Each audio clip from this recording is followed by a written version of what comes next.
So today's conversation is all about re-strategizing our social media marketing. How are we going to do this in light of what's going to happen with Apple, the iOS?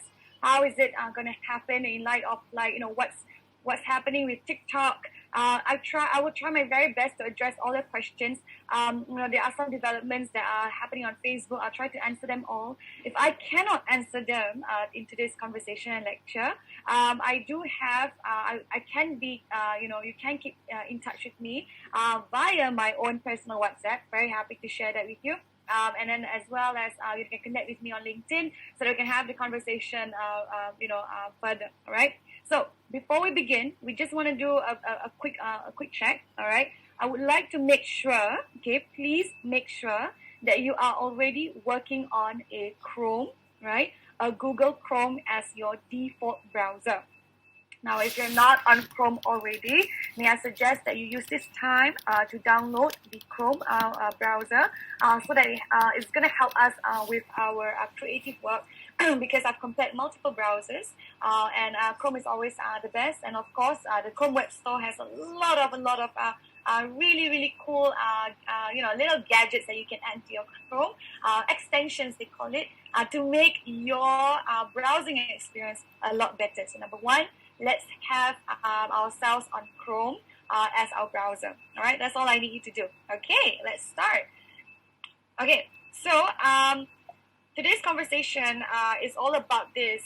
Maybe I can tell you a little bit more about what we are and what we do. So Nimble Marketing Consultancy has been around for 5 years. I started the business. Sorry, yes? I don't think your screen is sharing. So I'm not sharing my screen. Yeah. Oh, okay. Sorry. No problem. Let me start again. Thank you for telling me that. Okay, let me see. Okay, are you seeing my screen now, guys? Are you seeing my desktop? Yeah, we can see it nice and clear now. Thank you. Thank you, Joreen. Thank you. No problem. Okay. All right. Okay. So here we go. All right. So who we are? We started a business in 2015, and it's an all-female team. So that's one. But the most important thing about what we do is that we are Facebook specialists, meaning to say we run paid social media campaigns or organic campaigns on the platforms. Now, as you know, Facebook owns Instagram, yeah. So we have run countless campaigns across these platforms organically for the longest time, and then only to realize that, you know what, paid social really does work and does engender results. So today's conversation is really going to be all about paid social media content, boosting your content on these platforms, and what can we do about it at the end of the day. All right. So while I've done that, I've been a marketeer for the past 10 years. I came from advertising. I worked in fashion, so my job was literally to put advertisements on billboards, radio, TV, the whole works, way before Facebook. Yeah. So I realized that there has been a wave, of course, a wave of how we transition from very traditional marketing, very traditional advertising, and how we have slowly, paved that towards like a more social, or to all the social networks. And there's a lot of us who still, we're unsure of, what even is social media marketing to begin with. So I'm here to debunk all the myths that you may have about these platforms. And of course, to do that, I have started an academy specifically to help entrepreneurs like you, specifically to help individuals like you who are in marketing. I know we have like a lot of thought leaders here as well. We have lecturers and we have market leaders here as well. And it's just basically for me to share with you perspective as a practitioner. Yeah. So as a practitioner from the ground who has done this, so that you can benefit from my experience on how you can do your campaigns a lot better. All right. So that's what we do. Okay. So here's what we're going to learn today.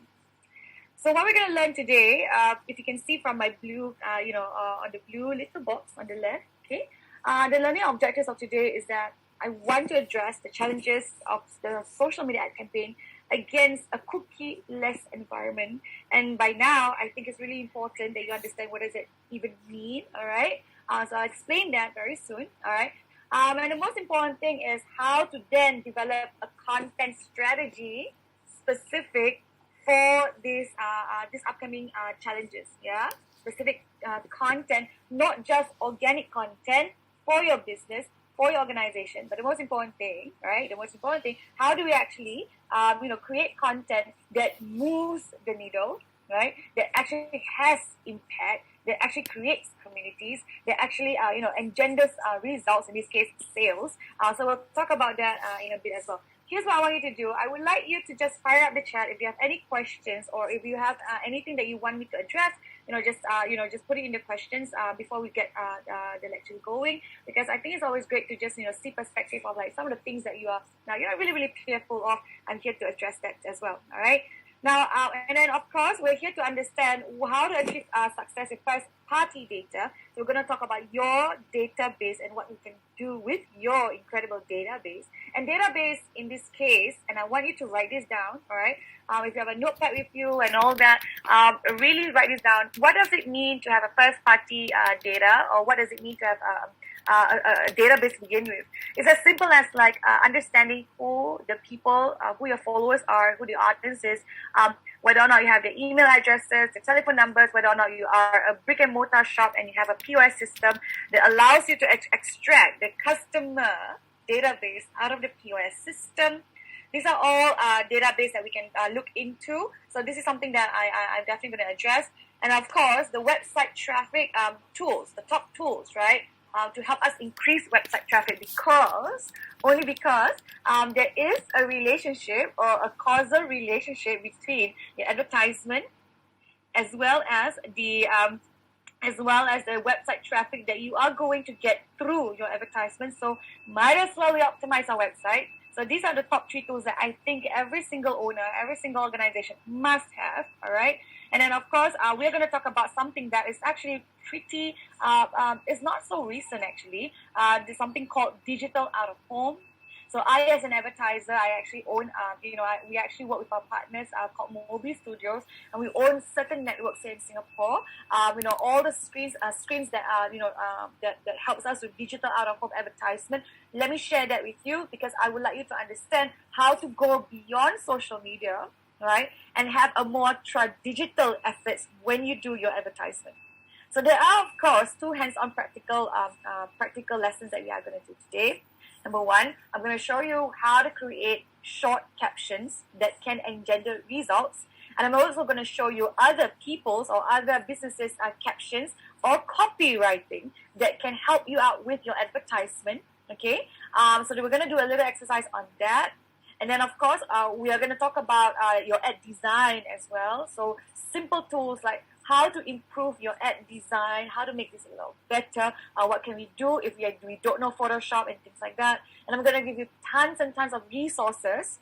And this is all recorded, so you don't have to worry. But I will encourage you to actually, write things down just in any case. Okay, all right. And of course, I'm going to walk you through what does it mean to have a Facebook Business Manager, so that you can have an overview of how to do your ads proper at the end of the day. I hope that's clear. All right. So here's my process. I'm going to just, I'm going to stop share, and I'm just going to show you my process. Give me a minute. So I hope you understand, so that you can understand this better. Let me just share my screen. Okay. All right. So I have here, this is my Dropbox paper that I've created for everyone. So if there are any notes or there are any links that I will drop, that I want to, share that with you, I'll be doing it here. Can I just check, Shira? Can you see this screen? Can you see my browser? Yeah. Okay. Yes. Okay. Thank you. All right. So I'll be sharing. So any notes will be all in here. Any checklist I'll be dropping here. And now I'm going to share this link to everyone, so that you have you can benefit from all of this. Okay. And of course, I would like you to use this time to take a look and understand my business visually.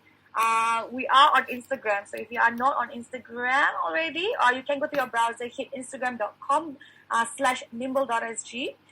You can see our journey visually. You can go through the highlights. These are called highlights. You can click on any of these highlights, and you will see a ton of tips, a lot of things that can actually help you out with your work. Feel free to enjoy, going through all these things that I've done for the community with my team. Okay. You can go through this, and then of course I have a lot of IGTV as well. A lot of IGTV episodes. You can go through this as well. We have just started a Nimble Digital Academy on Instagram. Do follow us. Because this is more of like conversations about the academy, things like search engine optimization, SEM, SEO, all these tips in my caption. They are written in the caption, so it's going to benefit you. All right, here you go. And of course, you can also add me on LinkedIn. You can add me on LinkedIn. I'm here, Bella Kaja on LinkedIn. I'm also here on Instagram, Bella Kaja as well. So these are just the platforms that I would like you, to just come on board and like us, help us share. We're a small business as well. It's always great to have more community to join us on board. All right. So my website, nimble.sg, all right, if there's anything at all, you can always, go to our website, go to the blog and see, there's a ton of information there that can help you out with this, with anything at all. Everyone here who has attended, who is right here in this group chat, I will be giving you a guide, a PDF guide on our book called The Ultimate Guide to Social Media Basics. It's worth $25. I'll be sending it to you on my on this group chat. So this is a gift to you. All platforms from LinkedIn to TikTok to Facebook to everything. You're gonna see it all in my little textbook, so that you can actually enjoy the process of going through all the social media platforms, so that it helps you out with your work later on. All right. So could you do me one more favor? All right, one more favor. Okay. Before we begin, I would like you to take this time, okay? All right. I would need you to go to your Chrome, and then I want you to click on canva.com. This is going to be the design tool that we are going to use, okay? That we are going to use to create our designs later on. I'll explain to you canva.com. All you have to do is just click on sign up, okay? Sign up. And then you can sign up with your Gmail, and then it should be as easy as 1, 2, 3. And then I'm going to walk you through that process of how to create your ad design and stuff like that, all through Canva. If this is the first time you're hearing Canva, all right, Canva is basically a design tool that democratizes, how design works. It is also a video tool, okay, and that allows you to incorporate sound and music into your design, so that your asset becomes dynamic for social media. So there is a free version, and if I may, you might want to try out the pro version, because the pro version allows you for more opportunities, more exploration, more tools that can really help support the business. So it's either you sign up to your organization or you sign up as an individual. It's really up to you. Now, of course, because we're going to start designing, if your browser feels a little bit stuck, if you feel like as you're designing, you're like, oh my god, I can't move my mouse here and there, please, because you are on a browser that is on Chrome already, there is a little button right here, 3 buttons right here.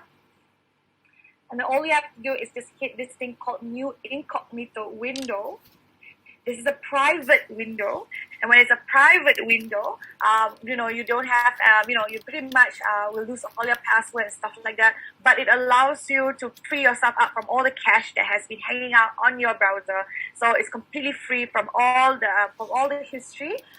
So basically, this will allow you to work on your creatives a lot faster than when you are on a regular browser. So these are some of the hacks and tips that I would like to share with you, so that when you are actually working on your collaterals and stuff like that, it's just far more high performing. Alrighty, okay, all right, let's start. I would also like to wish anyone here, my brothers and my sisters who are fasting, right, a very happy Ramadan to you. Okay, I hope you guys can survive this morning. Okay, let's start, guys. Okay, so let's go back to our lecture.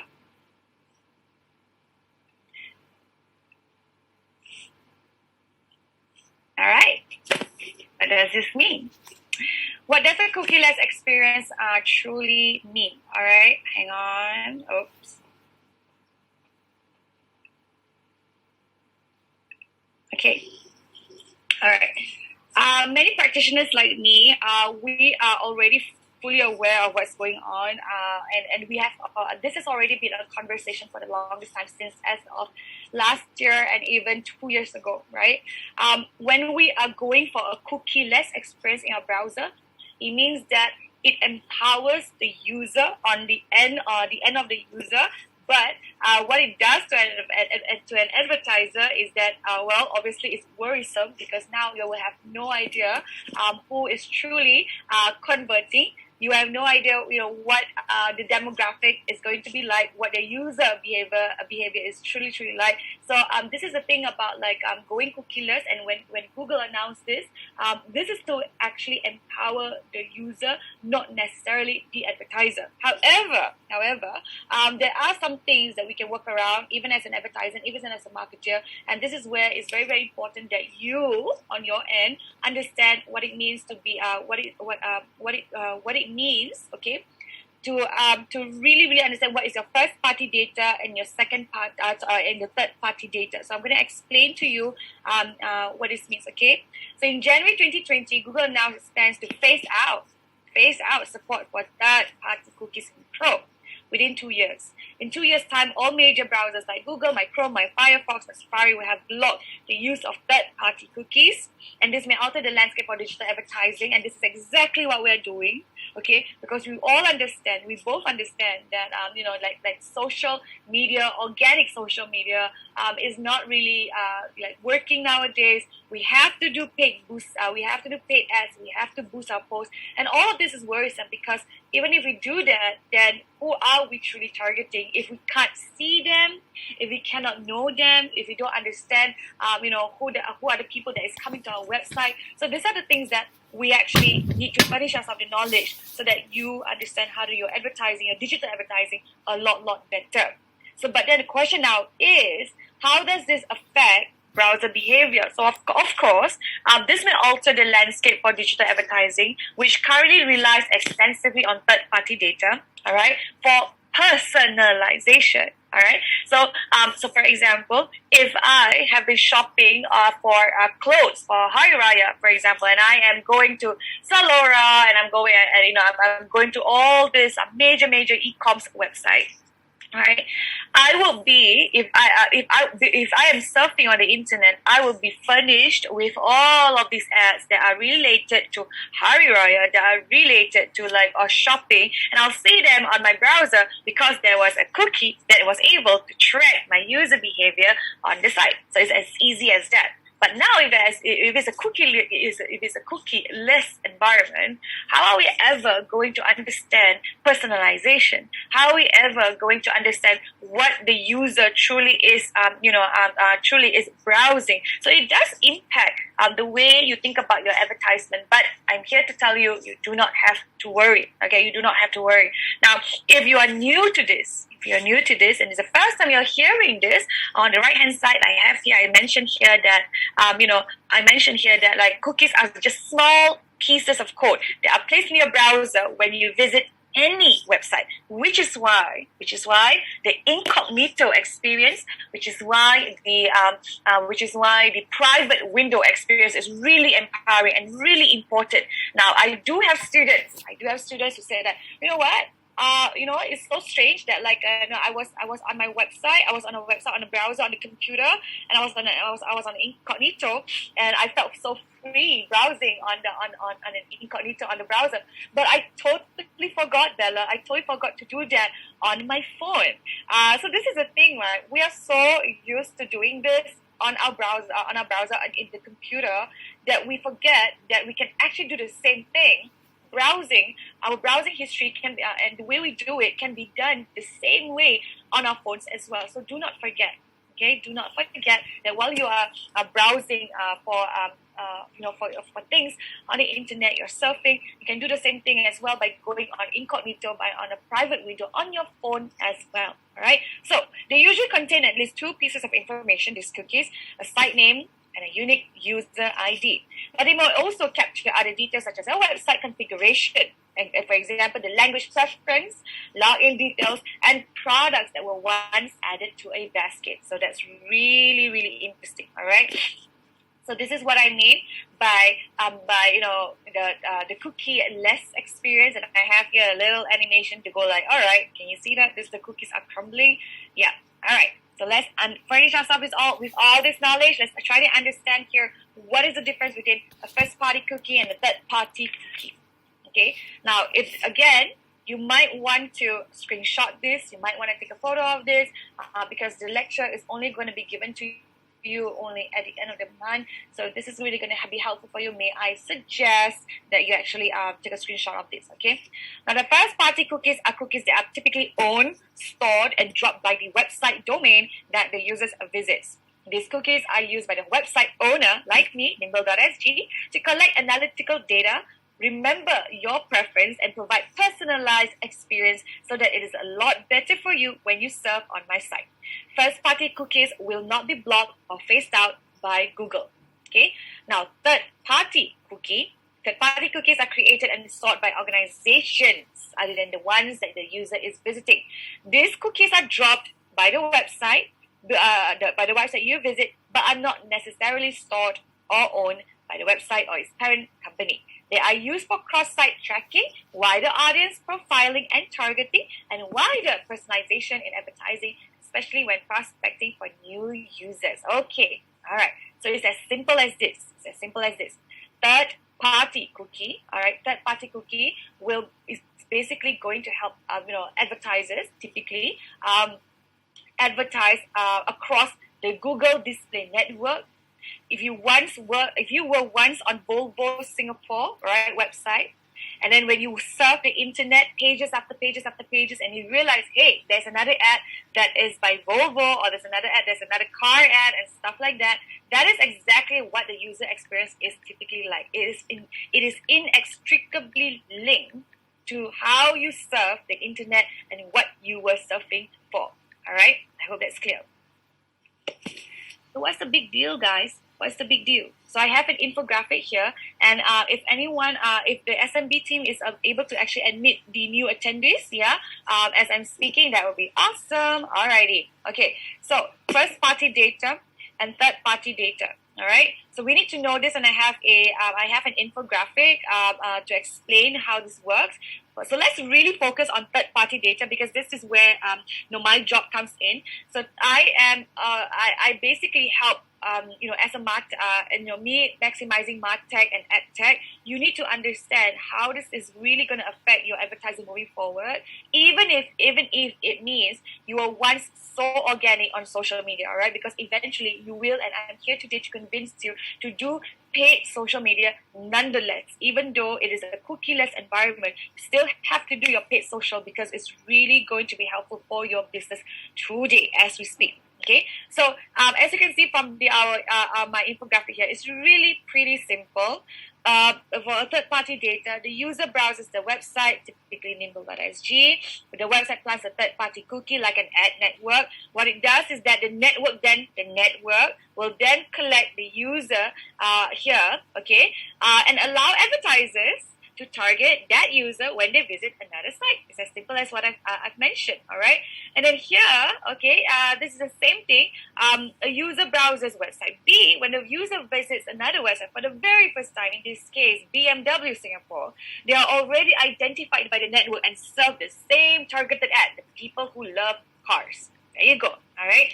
So this is exactly what's happening. All right, this is exactly what's happening with the third-party data, and the first-party data is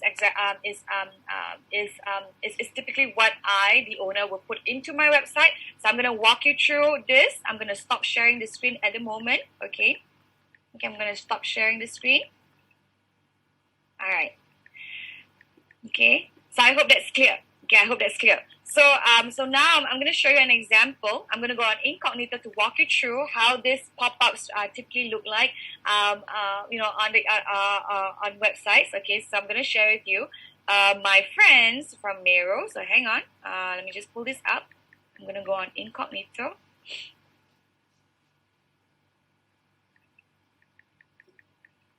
All right. Okay, here we go. I'm going to go on incognito. Okay, I'm going to type my friends from Mero. All right, I'm going to go to mero.io. Okay, all All right. As soon as you go to Miro.io, you will realize at the very bottom, the privacy preference, it says that we use cookies, Miro said, right? Some of them are strictly necessary, while others help us to improve this website and your experience. And you have the right to consent to only essential cookies and to revoke your consent of any kind at a later date. Right? So this is the thing. You want to accept all cookies and you want to accept only strict or whatever that is strictly necessary. It is up to you. Again, it is intended to empower you as a user when you browse for anything on the website. Okay, so I hope that is clear. This is very typical. You will see this across major brands, major websites. They are already empowering the users to more privacy. Okay, to more privacy when you actually browse for things on the internet. Okay, guys. Okay, I hope that's clear. All right. I have. Are there any questions? Are there questions? Okay. If there are no questions, I'm going to actually continue. Okay.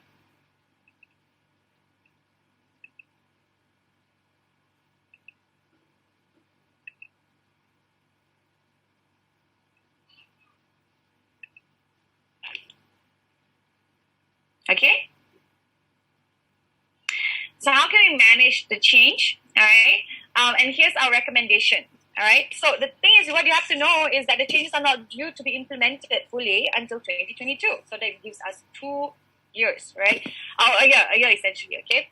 And Google has yet to provide details as to how exactly they're going to plan to do this. There are other examples of technologies that were discontinued with little to no impact on advertising performance as well, such as Flash, once upon a time. And the market evolved and adapted adequately to avoid disruption. So you don't have to worry, you don't have to panic. In the meantime, there are certain things that we can already do today to empower us as advertisers. So here is what we can do. Okay. Now, as you can see here from my site, the slides are going to be given to you, and at the bottom here, you can see that I have put in links. All right, I have put links to actually allow you for more additional reading material, so that it helps you out with your understanding of what's going on. Okay, so here's what we can do. First and foremost, amplify your own data. Okay, whether or not it's earned, meaning to say earned data, that means whatever social media following that you have, whatever that you have, whatever that you actually own, to your database. For example, people coming to your site, to your brick and mortar, for example, brick and mortar shop, and you actually have their customers' details and all that. That is your data that you own, and there's just so much that you can do with them. So if I were you, I start collecting them in a master database. I put them in a CRM of some sort using HubSpot. I have to do whatever it takes to actually keep my database. So this is very important. Okay, all right. Now, of course, what you have to do is to also implement best-in-class cookie consent management solutions. So whatever Miro has done earlier, right? All you have to do, if you are not too sure as to what are the support system that you have out there, all you have to do is just Google exactly what this is: best-in-class cookie consent management solutions. Okay, on Chrome, right? On Chrome, on Google, right? And then you can see there's a lot of suggestions that you can do and actually embed into the site. So this is something that you can already do on your own. Just make sure that you have the right keywords to actually see for yourself what is great for your site. All right. So we have this thing called second-party data from tech leaders. There are conversations about second-party data. I can get into it, but there is an entire, definition on what is first-party, second-party, and third-party. I'll leave that to you for you to explore. Okay, and of course, it's very, very important that you actually think about your entire marketing tech ecosystem, which is where I come in today. Okay, so we're going to talk about Facebook ads, we're going to talk about Instagram ads, we're going to talk a little bit about YouTube ads, a little bit. I'm going to touch a little bit on YouTube ads. All right, and of course, if you make these changes, you can inevitably expect higher expected returns from the elevated customer experience, because it is intended to empower the user's experience on your site. So this is really, really important. All right, guys. So all of this is intended to empower the user. And if we are users ourselves, then we need to understand the tech that is going to impact what we're going to do today, so that we are empowered to actually see for ourselves, how we can actually protect ourselves things. Yeah, protect us from all these unnecessary advertisers that are incredibly they bombard us with all these things on the internet, with the things that are not intended for us. I think you know what I mean. All right. Hi, Bella. Sorry, I Yeah. think we need to slow down a bit. Everyone is saying that you're going a bit too fast. No problem, no problem. We are going to take a break, guys. Okay, we are going to take a break. All right. So this is the thing. We'll take a break, a 5-minute break. And while this is going for 5 minutes, I'm just going to keep the slides up. Only thing is that when you are maneuvering the steps and all that, as for example, you're talking about the incognito window, a little bit too fast, the step moved so fast, before I could digest, it's already gone. Okay, no problem. No problem. Okay, come, let me walk you through. Okay, everybody, we're taking a break. So this is the time where I'm just going to go stop share. And I'm going to try again. Okay, everybody, this is what we're going to do, okay? All right, I'm going to share my screen one more time. Okay. All right. So, Chrome. Always Chrome. I know some of us are on Edge, some of us are on Safari and stuff like that. So, I am on a Mac, but I choose to do on Chrome because there are things in here that are absolutely great. Okay. So, what we're going to do is we're going to click on Chrome. All right. And on the Chrome browser, there is 3 tiny little dots on the right-hand side. As you can see, 3 tiny little dots. And as you can see here, it says here, new incognito window. Okay. New incognito window. Now, some of us here are pretty much, an expert on this, okay? So you know what this means already, but you need to understand the significance of going private on your browser. This is very important because it allows us, to have a faster, I would say honestly, a faster experience when you browse anything on the site. There's no cache, meaning they are not going to hold any password. It's completely a new window. So this is really, really important. So as you can see here, earlier I walked you through my friends from Miro. I went through my friends from Miro. All right, they are a customer data platform. All right.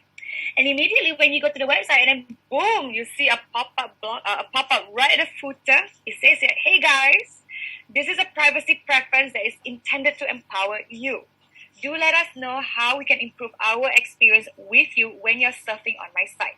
Now, this is not common for all brands. Not all brands are on board with this, which is why it's very important that you understand how to actually embed this into your site so that it empowers the user, so that you truly know. Okay, you truly know what type of users are coming on your site. So, as mentioned before, if you need to know the software to support this, okay, there you go. See, so Miro says here, consent management powered by Real Cookie Banner. There you go. Okay, that's one. Okay, Real Cookie Banner. So I can just click on here, and then there you go. This is just one of the many, many, many tools that you can have embedded onto site. Okay, so what can you do now? What you can do now is that you have to talk to your developers. You have to talk to your web developers. Okay, to see how they can help you out to make sure that the site can be empowered with this, cookie banner to help you with to understand the demographics better for the people who are come to your site. So I hope that's clear. Okay, all right. So, okay, I hope that's clear. Let me see my chat. One second. So you are suggesting. Are you suggesting that our websites it's better to have this embedded so that we will get the most out of the people accessing our website?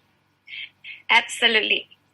So okay, I'm gonna look at you guys. Okay, absolutely, because if you don't have this, okay, if you don't have this, what's gonna happen is that all the data, assuming that you're going to do Facebook ads, assuming that you're going to do Instagram ads, assuming that you're going to do organic social media postings, and everyone gravitates towards your shop, aka your website, okay, aka your website, then what happens is that you will not have any understanding of who they are, what they are, what are the kind of personalization they can have over them. You will not have any understanding except for the time they came on site. Because the typical analytics, right, the typical analytics that Google offers, which is the GA, Google Analytics, they only observe website traffic, the time that someone comes to your site, right? The browser that they were on. So these are just very, very, I would say, surface level analytics, data basically, on the people that come to your site. So it doesn't really empower you as a digital marketer or an advertiser, right? So yes, this is very important. That is why it's important for us to have this conversation today, so that you know how to make sure, you know how to actually improve your website and optimize it to its maximum capacity in the pipeline. So later on, I will also share with you some of the tools that you can already do, that you can already have, that is absolutely free for you to have to embed this on your website, but not now. All right. So stick around at 11 o'clock, and I will share with you some of the tools, that the top three tools that you can put into your site at the end of the day. Okay, guys? Okay? All right. So I hope that was a good break. Thank you for that question. So I hope that's helpful. All right. Okay. So coming back. Let's come back to class. All right? Here we go.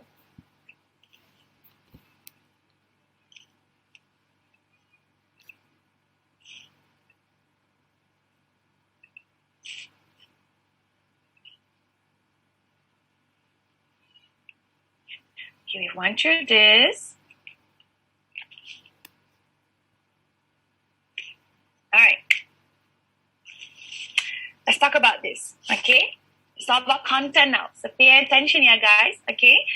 Because knowing that was the issue, and that is what Bella has recommended for us to do, then okay, so what can I do now? What can I do now with the limited number of followers that I have, with a website that is not optimized at the moment, right? What can I do to make sure that the experience that my potential customers have at the end of the day is seamless, okay? So we have heard so much about content is king, but the truth of the matter is creating great content may no longer be enough organically. And what does that mean? What does that mean?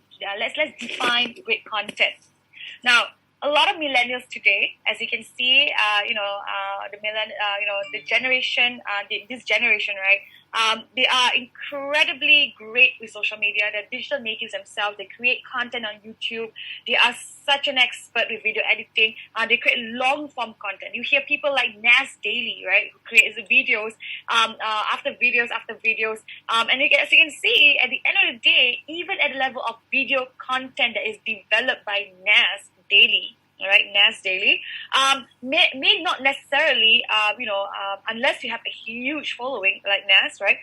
Even if you do an extensive long form video content, you may not engender the results that you seek. In this case, sales, for example, virality, for example, unless the topic that was mentioned in that video was controversial.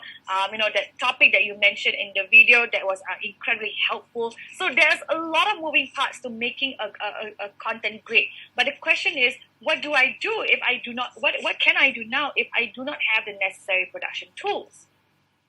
I do not have the necessary, I do not have the necessary content, right? To actually influence my community that I have today. So can I do a TikTok video, Bella? Can I just create a short video that is potentially just maybe 10 seconds, 30 seconds? Would that work?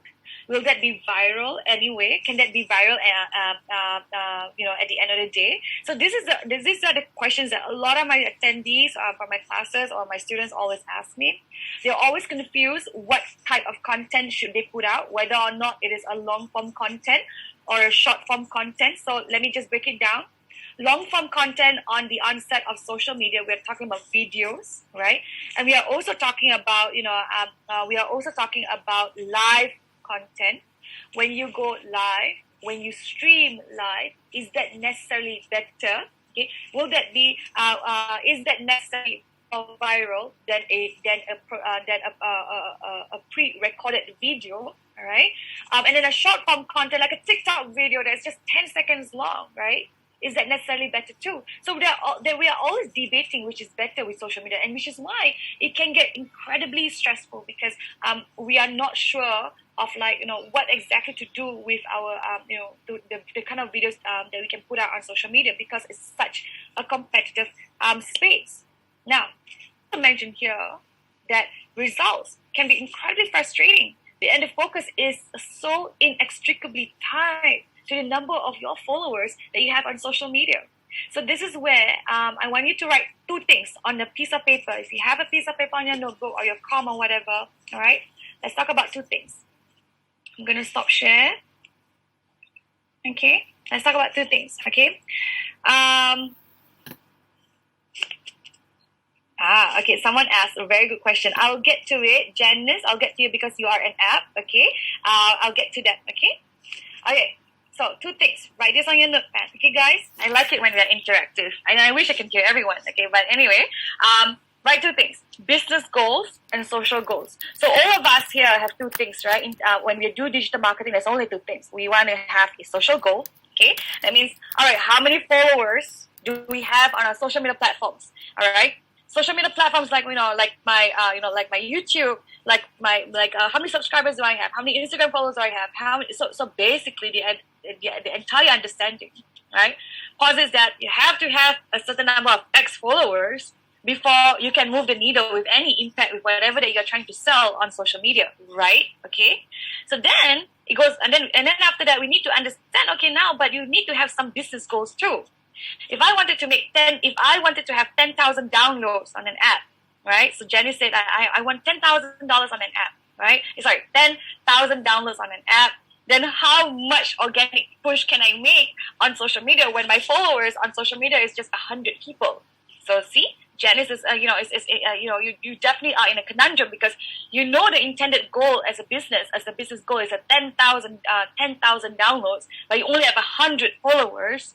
And you're stuck because at the end of the day, in your marketing, no matter how much content you push out, it is still going to be for the 100 followers that you have on social media. So in the end of the day, it's not going to move the needle so much. So that's the conundrum, right? Because organic push is so inextricably linked to time. It is time bound.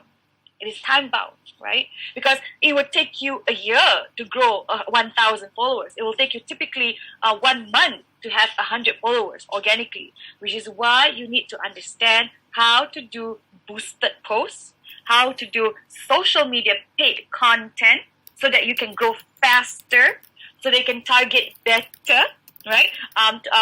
You can target better, with your audience, by keywords, by demographic, and the list goes on. That is why I love paid social media content. All right. So this is the thing that we have to understand. So when you do social goals, all right, I need you to write this down as well. Okay. The KPI, the key performance index, the measurement of success when it comes to social goals is, of course, the number of followers. Because the number of followers will assume that there will be a lot of likes to a post. Okay. So followers, likes, very important. Now the next KPI to success for social media is the number of shares. Okay, how many people organically share that piece of content? All right. I kind of need help for admitting students who are halfway through the presentation. SMB, thank you so much. Okay, so the kind of help. Hang on.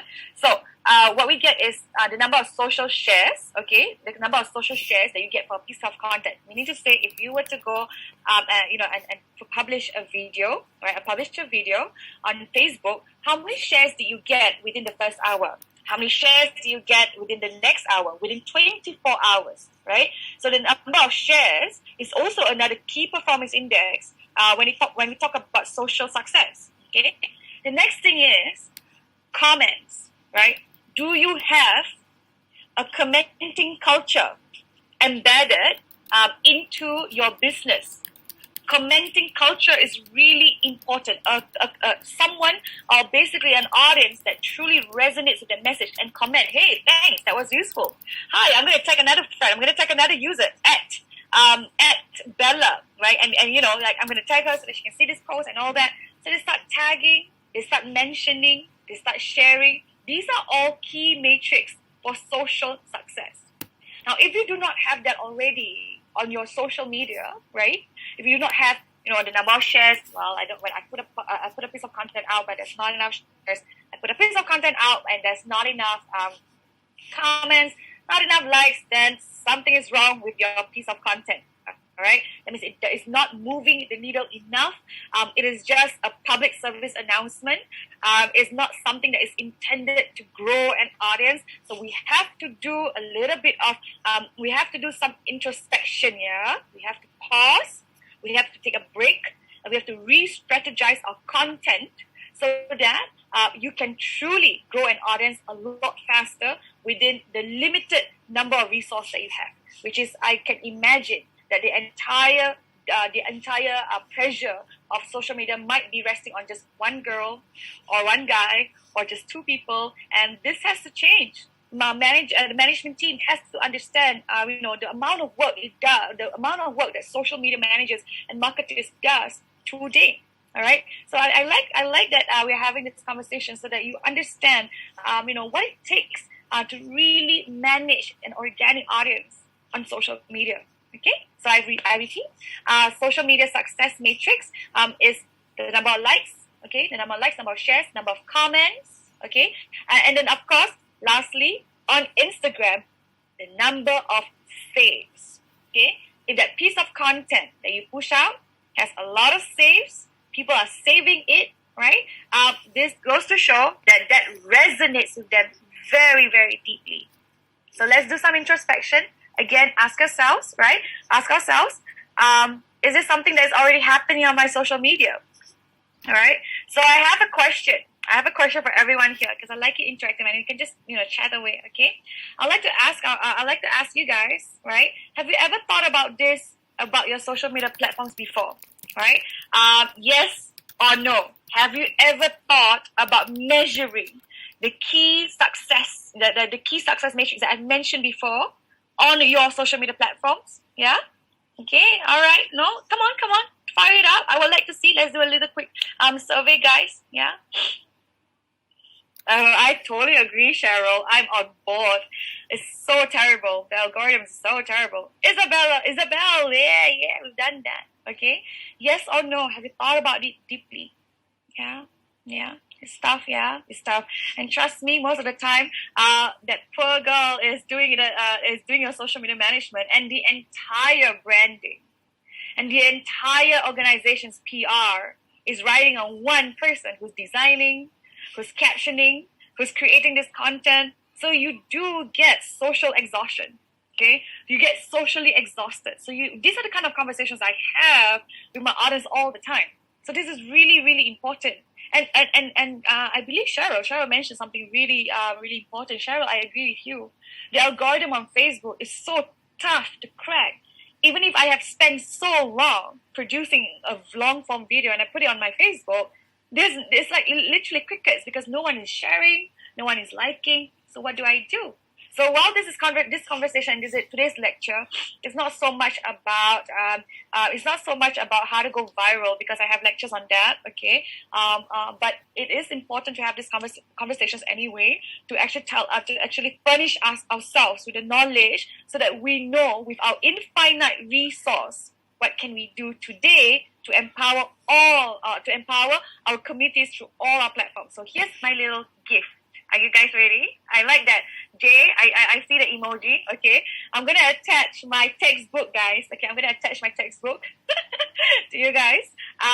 So that, you get to, explore this together with me. Okay. Just give me a second. I'll admit. Let me send my file. Here. Give me a second. I'm going to give you my textbook that says, it's called The Ultimate Guide to Social Media Basics. Please download.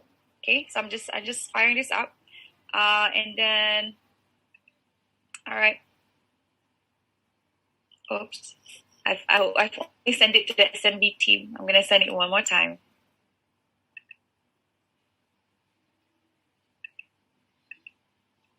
All right, everybody. Here's the first gift. Let's open the book. I want you guys to open this book, whether or not you're on the phone, whether or not you're on the desktop, on the computer. Open it up, all right? And I'm going to walk you through and to show you how this works, or how the book actually works, okay? this book was written with the intention to help university students to fast track their social media understanding. So that's one.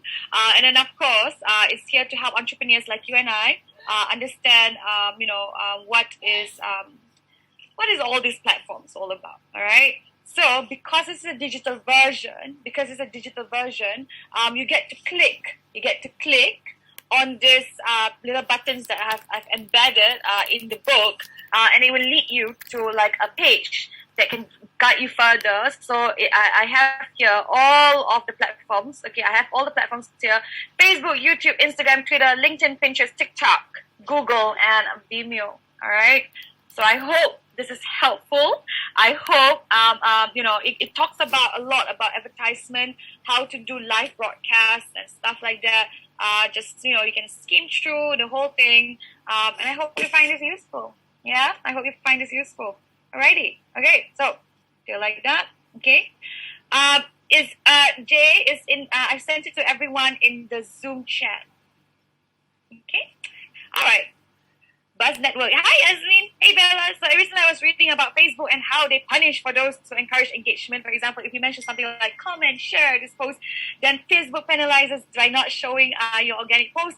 Engagement big. Is this true? Yasmin, I had this conversation with some of my students also. Yasmin is also another speaker, yeah, guys. Okay.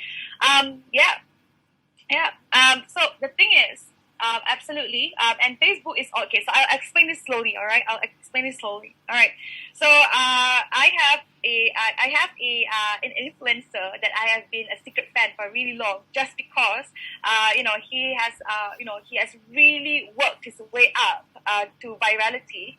Is a guy called Wong Lei on Facebook, and if you have never heard of this, it's this foul-mouthed, influencer who is really super engaging, who sells literally anything under the sun, right? And I was watching, and I don't really understand what he's saying, but it's not about him being foul-mouthed. It's not that at all, yeah? It's about his activation when he goes online, when he goes on Facebook, and he goes like, hey, I'm not going to start selling until you like and you share.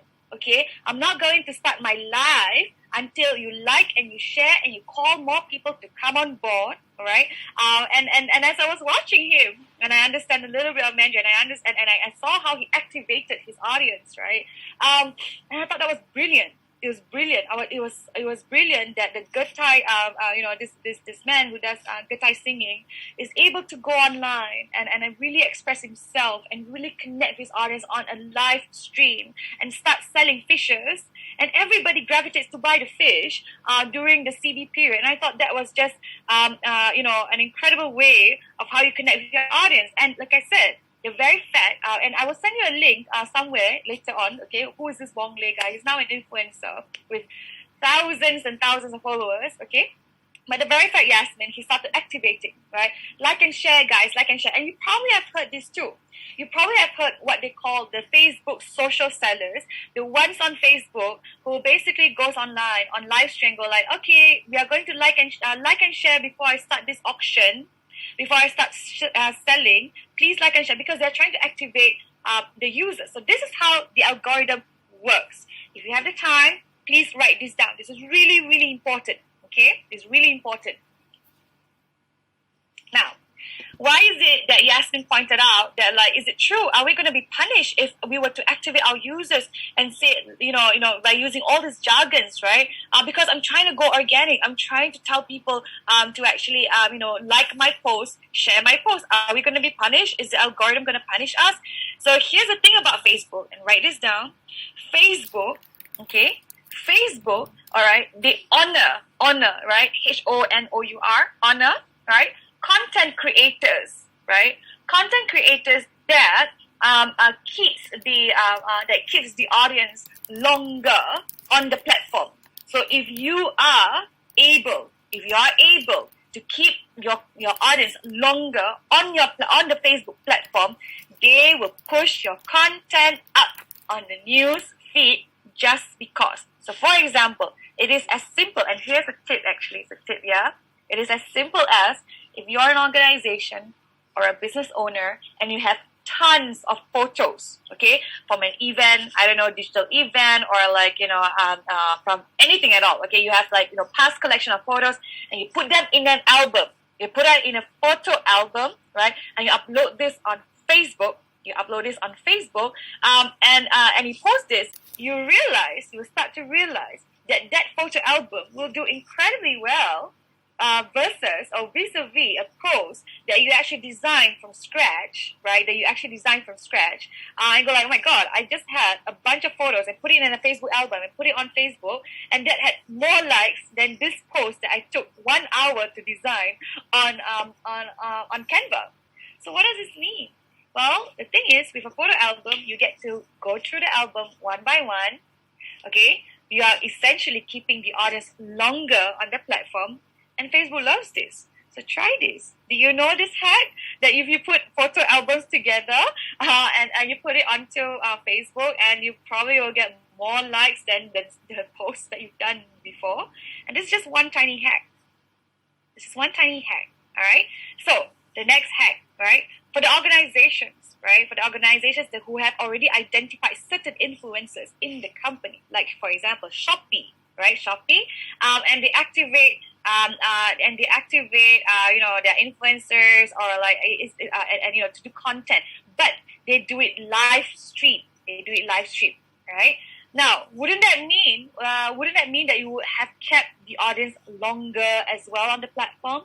So if you are going live on Facebook honors this. And once again, comparing a static post versus a live content versus a video, the live content will be far more interesting because it's longer. It is real time. You're keeping the audience there longer. Facebook honors this, and again, push the content up on newsfeed. So that is why if anyone is going on live on Facebook, you'll probably see that as the first content as soon as you switch on the app. As soon as you're on the app on Facebook, and when someone goes online, you go like, whoa, bam, right? Bam. You see the live content immediately on your phone. So this is how the algorithm works. And to answer Yasmin's question, yes, and Facebook already identified. They have already identified, right? The content creators that are maximizing this platform and who have massive followers, right? So now they're basically telling you, hey, if you want to do better, why not just boost the posts? Why don't you boost the post so they can reach the more audience better? So what you will see typically, right? If you put a content out on Facebook, what you'll see is that they will say something. There's a disclaimer there, a piece of content that says 95% of this content is doing far better than the rest of your content. It is engaging. It's so engaging. So why not you boost this post? So typically, if you have not gone for training, you don't understand how boosting posts works, then what you do is just you hit that blue button there and go like, yeah, why not? It's just $10. It's $10 against a billion of us, and that's how Facebook earns. So here's the thing: today's lecture is also about activating and boosting the right posts, not just the posts that Facebook identify with its algorithm on what is the best and top performing post. So I'll help you out. I'll walk you through that process to let you know what is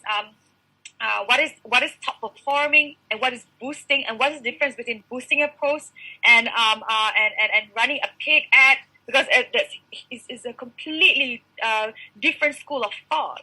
So this is really, really important, yeah? All right? So I'll answer some of your questions. During the break, so that, it's a far more a great experience for all of us. But that's the little story that I have to tell. Something to think about, okay? All right? So I'll visit everyone's question here, okay? All right? So in a minute, let's just get to the lecture again. All right, guys.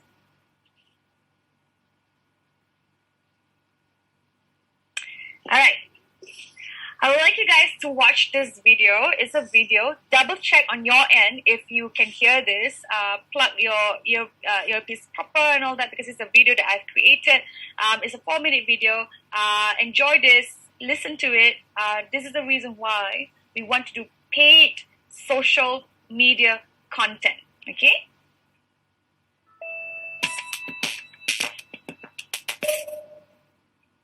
Hi everyone, and welcome to yet another episode on IGTV. Today's episode is pretty much what I have been asked a lot of times.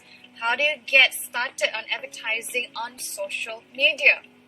So, first thing first, it's all about the objective.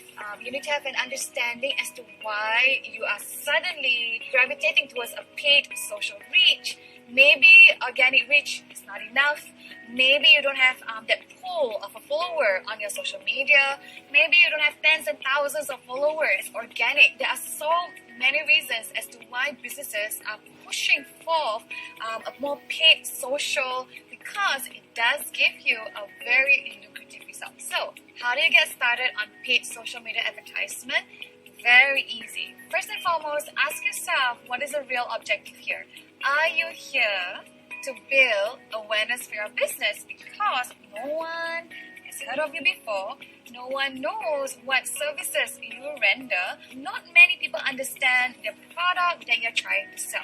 So that is why we are trying to do a more targeted advertisement. So this is why we are trying to do a Facebook ads, IG ads, and the whole works, okay? So after you've understood the real reason why you want to do paid advertisement, so let's pick a platform. Picking a platform need not be a complex situation, because marketing on Facebook is essentially marketing on Instagram as well. All you have to do is just try to understand how much of a budget are you willing to put aside.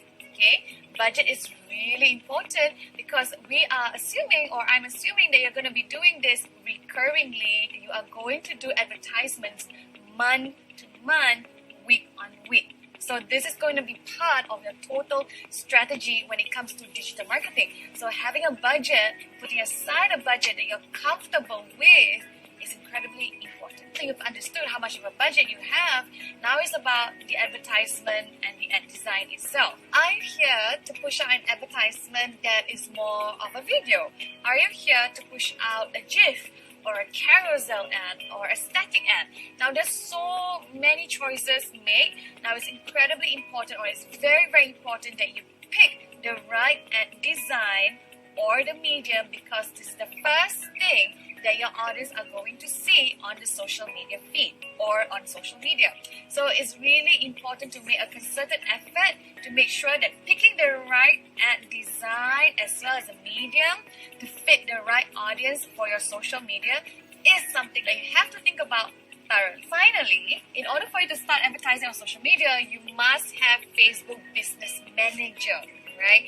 If you are not too sure what Facebook Business Manager is, essentially it's really simple. It's like the big brain behind how you set up your advertisements, how you control the advertiser's budget. Is all done on Facebook Business Manager. There's just so many benefits of putting your business on FBM, right? So it's very, very important that you understand how to set this up. And if you do not know how to set this up, I will give you a tutorial on this. It's really easy. All you have to do is just literally go on Facebook and type Business Manager, and then boom, you can eventually set this up pretty easily. So that is how you're going to start yourself on this journey with advertisement. I don't think moving forward, that organic reach is enough. I think a lot of businesses must try to really, really venture outside of organic means, because the results from paid social media ads, it can be incredibly lucrative. I really hope you try these efforts. I really hope you explore this, and I'll see you in my next video.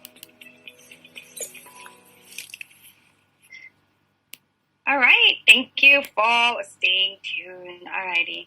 All right. So let's chat. Okay, just double checking. Shira, can you see the next slide? Yep.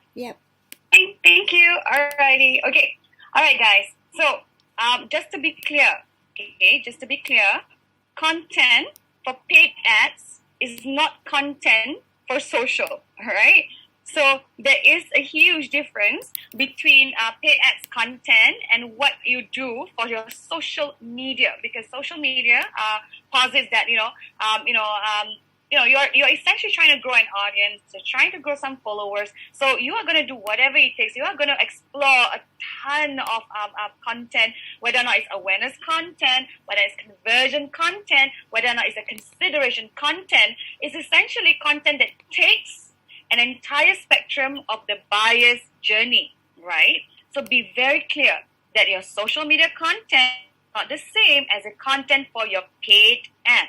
So I said here along these lines, I said, your job is to execute paid ads without the humble brag.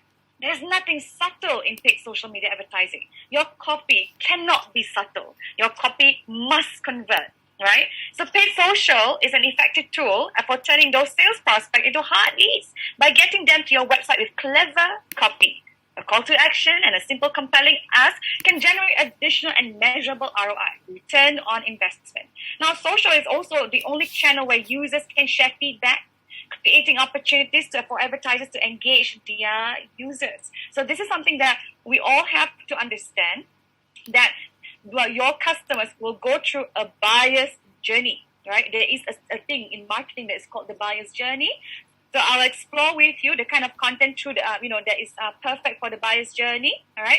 And I mentioned here on the left, I said, hey, if you amplify any organic content, exactly the content that you're doing at the moment on Facebook or on Instagram, that is called boosting. Now, there's a huge difference, as I mentioned, between boosting an organic post as compared to an advertisement that you make from scratch. Okay, so let's do this. Okay, let's do this. I'm gonna exit. Alrighty. Okay, are you seeing myself right now? I'm not sharing my screen anymore, yeah? So you're seeing me, right? Okay.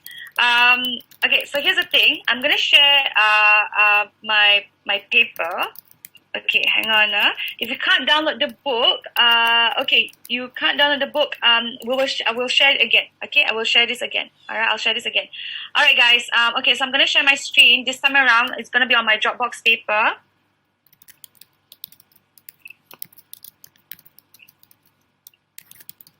I'm gonna walk you through. Okay.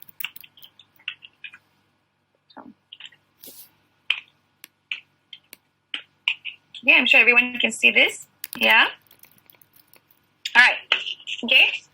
Now we're gonna start from scratch. Some introspection. We're gonna start from scratch. I'm gonna walk you through that process of like, all right, here we go. We are going to build content for social media, right? And then we also need content for your paid social media, for paid social ads, right? So there's a huge difference. So to understand that, we have to do this exercise, okay? So every single customer, okay, will typically go on an awareness journey. After which, all right, they will consider maybe not to follow you, to buy from you, to look through your website, to look through what you have to offer. So this is what I mean by your customers or your potential audience typically go through a consideration stage. Right? At awareness stage, the audience have no idea who you are. So it's either they hear you from hearsay, you were once mentioned on Instagram, you were shared on Facebook, they have typically no idea who you are. So then the question is, what kind of content will welcome these new audience, right? We have to start thinking like that. You have to build content that allows you, that allows your customers to understand what the business is. So typically, is a content that is like about us, about the company, about the founder, about the product, and stuff like that. Yeah, and then consideration content. Write this down. Consideration content is more towards your unique selling propositions. Why you should buy from me? Well, I am the best in the market. This is a detergent that will clean on any surface, right? And it's only $2, for example. That's the value proposition, right? So what kind of content would actually furnish the buyer in the journey so that he starts to consider your business over your competition? Now, finally,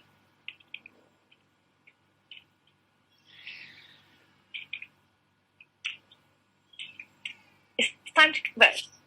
So how do you talk to them? Talking to your customers, right, online is the same way as a sales assistant who is serving them on the shop floor. It's as simple as that. Do not write a social caption, right, that I cannot resonate with. right? It is a skill. It is a skill because you can definitely, right? You can definitely resonate with someone in the written form, and it starts with the right actions. Okay, so this is the thing that I have to always remind students. It's really, really important that when they write, you must understand that it is as good as how you talk. So then the question is, but hang on, Bella, that assumes that I'm using my personal brand. But I'm not using my personal brand for my business. I am hidden behind the corporate brand. So here's the thing. Then what then is your corporate identity? Okay. What then is your corporate identity? Right? What then are your brand values for your business?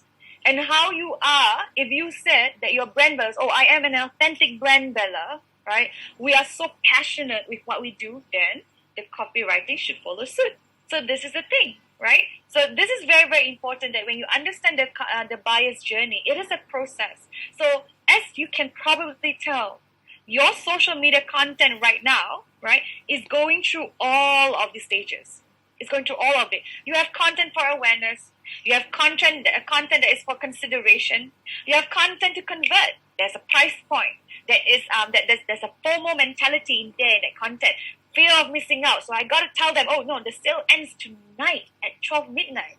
So you are already doing whatever it takes to convert someone to make a purchase, okay, on site, on your social media. But here's the thing. It is not enough. It is not enough. So I'm going to talk a little bit more about the kind of audience that we want, all right? Now, on social media, it is pretty easy, and I say this with conviction, it is pretty easy to find customers on social media. If you use the right hashtag, if you use the right hashtag, all right? Wow, it doesn't stay, okay? If you use the right hashtag, right? If you use the right photo, if you have the right video asset, if you have the right copy, pretty easy to get customers to follow you or even buy from you. Yeah. But here's the challenge in today's context where social media is getting noisy, right? It's getting more competitive. The barrier to entry on social media is so easy. That is why we have interns to do social media, yeah, right? So that's the thing. That is a misconception, yeah, everyone. It is not easy to manage social media. It takes effort. And it takes you to furnish yourself with all this knowledge so that you can do this better for your platforms. So here's the thing. Okay, here's the thing. When we do social media, what we are looking for are fans, right? So essentially, a community, right? We want to build a community or an organic following, right, that will support us no matter what, no matter how down a season we are during the COVID period, no matter how, even if it's a Christmas sale and you go like, wow, it's Christmas, it's season, it's seasonality, I'm very sure we're going to get a lot of support for this Christmas sale. No matter what we are trying to do on social media, at the end of the day, what you have to focus on is how are you going to build a super fan base. This is really important. Now, in class or in my training, I talk a lot about this, and I talk a lot about advocacy. All right? Or in this case, brand advocates. Okay, guys? Okay? So, I hope you write this down, okay, somewhere. Okay, I'm going to stop sharing. I'm going to try to look at you now. Okay. So, this is the funnel, okay? This is what we call a funnel, okay? This is my funnel. Now, on social media, it is pretty easy to find an audience. Pretty easy to find an audience. Pretty easy to find a customer, right? Because with the right hashtag, with the right asset, with the right look and feel of an Instagram account, you can easily find a follower at the end of the day. No problem. And that's not the problem. The challenge to us as marketeers is how you build a super fan base. So as you can see from the funnel, it gets smaller and narrower, right? So somewhere in here in between, you have some fans who start to, who really advocate for your brands, right? So they start mentioning, they start sharing the content, they start commenting. So as you can see, and I want you to make an observation. And I want you to make an observation here on your social media, the kind of people that do comment on your platforms. Look at their demographic, look at their age group. Okay, you have to start understanding who are your super fans so that you can connect with them better. Because the question is, why are we creating content, all right, if it's not content for the people who are already supporting us? So that's one myth buster, right? Creating content for content's sake is not going to help us with any social following or any growth. It is about identifying, understanding, surveying, asking, polling, asking your audience, asking on social media, what is the kind of content that you like? Maybe we can start producing this for you. This empowers the community and thereby having more followers at the end of the day. Okay, so do not be disenfranchised with what you are doing at the moment. Your job here, the very fact you're on here, Social Media Bootcamp, is for you to understand how then to do better for your platforms. This is the reason why you're here. So I congratulate you. This is the first step. So after which, as you can see from my funnel, it becomes really, really small. At the bottom here, right, the funnel becomes so small that you realize that, hey, at the end of the day, the people who are advocating for my brand is really that many. I can count them with my fingers. I can count them in the hundreds. And that's the reality. Because if I advocate for your brand, if I were to drive a Mercedes-Benz, chances are I will not drive any other car. I will only go for another luxury brand, right? Because that is what you advocate. You advocate for driving a luxurious car. So it then becomes part of someone's lifestyle. The question for your business is, whatever that you're doing on social media, right? Have you engendered enough advocates for your brand, enough for them to go, hey, you are part of my lifestyle and I will not go anywhere else. I will only patronize your business and only yours. This is really an important reflection to make when it comes to social media marketing. Because if you do not do this, then once again, we are going to start to create content for content's sake, right? So here's what I want to do. I want to have an understanding. I would like you guys to, let's chat a bit on the chat group, okay? Tell me if you agree. Are we already creating content for the sake of content? Or have you really tried to identify what the audience on your platforms truly like and enjoy and produce content specifically for that? Okay, let me know in the chat group. I would love to understand, what what your thoughts about this and all that. So, okay, all right. Let me know in the chat group if you are creating content, right, for the sake of creating content, and that is the reason why you're here, or you are in fact already polling your audience to understand what they do, even if it's a Facebook survey, if it is a LinkedIn survey, even if it's Twitter survey, and you kind of know, like, you know what, let's just stop doing this. It's not working. Okay, all right, okay, all right, yeah, Janice, yeah, you're right, absolutely. We should start thinking, because you see, we are all social creatures. All of us, no matter what our age, right? No matter what our age, right? We are already social creatures and we're already participating on the platform. So might as well, as a marketeer, you have to have introspection to understand how to really, really connect with your audience. That is why you hear a lot of practitioners telling you, it's important to get engagement. It's important, but the question is, how do I do that? So it starts here. It starts here with, going through this platform, going through the motion of like what really will resonate with your audience. Okay? All right. We are going to take a 10-minute break. Okay, a 10-minute break. We're going to take a 10-minute break, and then we're going to come back, and there's going to be a lot more that I'm going to share. I will use this time to look at all the questions, and I'll come back. Okay, guys? I'm going to do a countdown timer to say, all right, that we are going to take a 10-minute break so that you can rest and perhaps take a break to do anything. All right, and I'll come back at 10:37. All right, guys, enjoy your break. We'll see you in a minute. Hi, guys. Welcome back. All right, are we good? Okay. I used the time to actually answer some of your questions. I hope I have done some justice to answer some questions. But I would like to pick up from where I left off with Vanessa, who mentioned that, oh my gosh, I know of someone who actually bought some likes and followers on their social media account. That is why you see on their Facebook or their Instagram tons and tons of and thousands of followers. Is this going to have any impact with the organic work that you do or that we do? I totally get you, Vanessa. I have had a lot of clients that come to me who admitted, literally go like, Bella, just to be very clear, we bought some followers. How are you going to fix this? Well, it's a lot tougher to fix a business that bought followers, and usually I charge them $1. Okay? All right. So, but the first about it being a complex situation, okay? The reality is that you understand I explain. It's for what we call social proof. Okay, social proof. Okay. Back in the day, obviously, because of the competition, there are so many reasons why we buy followers and all that, or they buy followers, or businesses buy followers. Because obviously, it gives them a sense of confidence. It will boost the business PR, how they are going to be looked at online, here and there.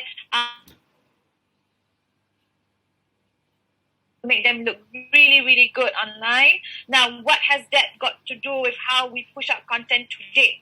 Now, obviously, that will have an impact to the work that you want to do organically, because they are not real people. They are bots. They are users.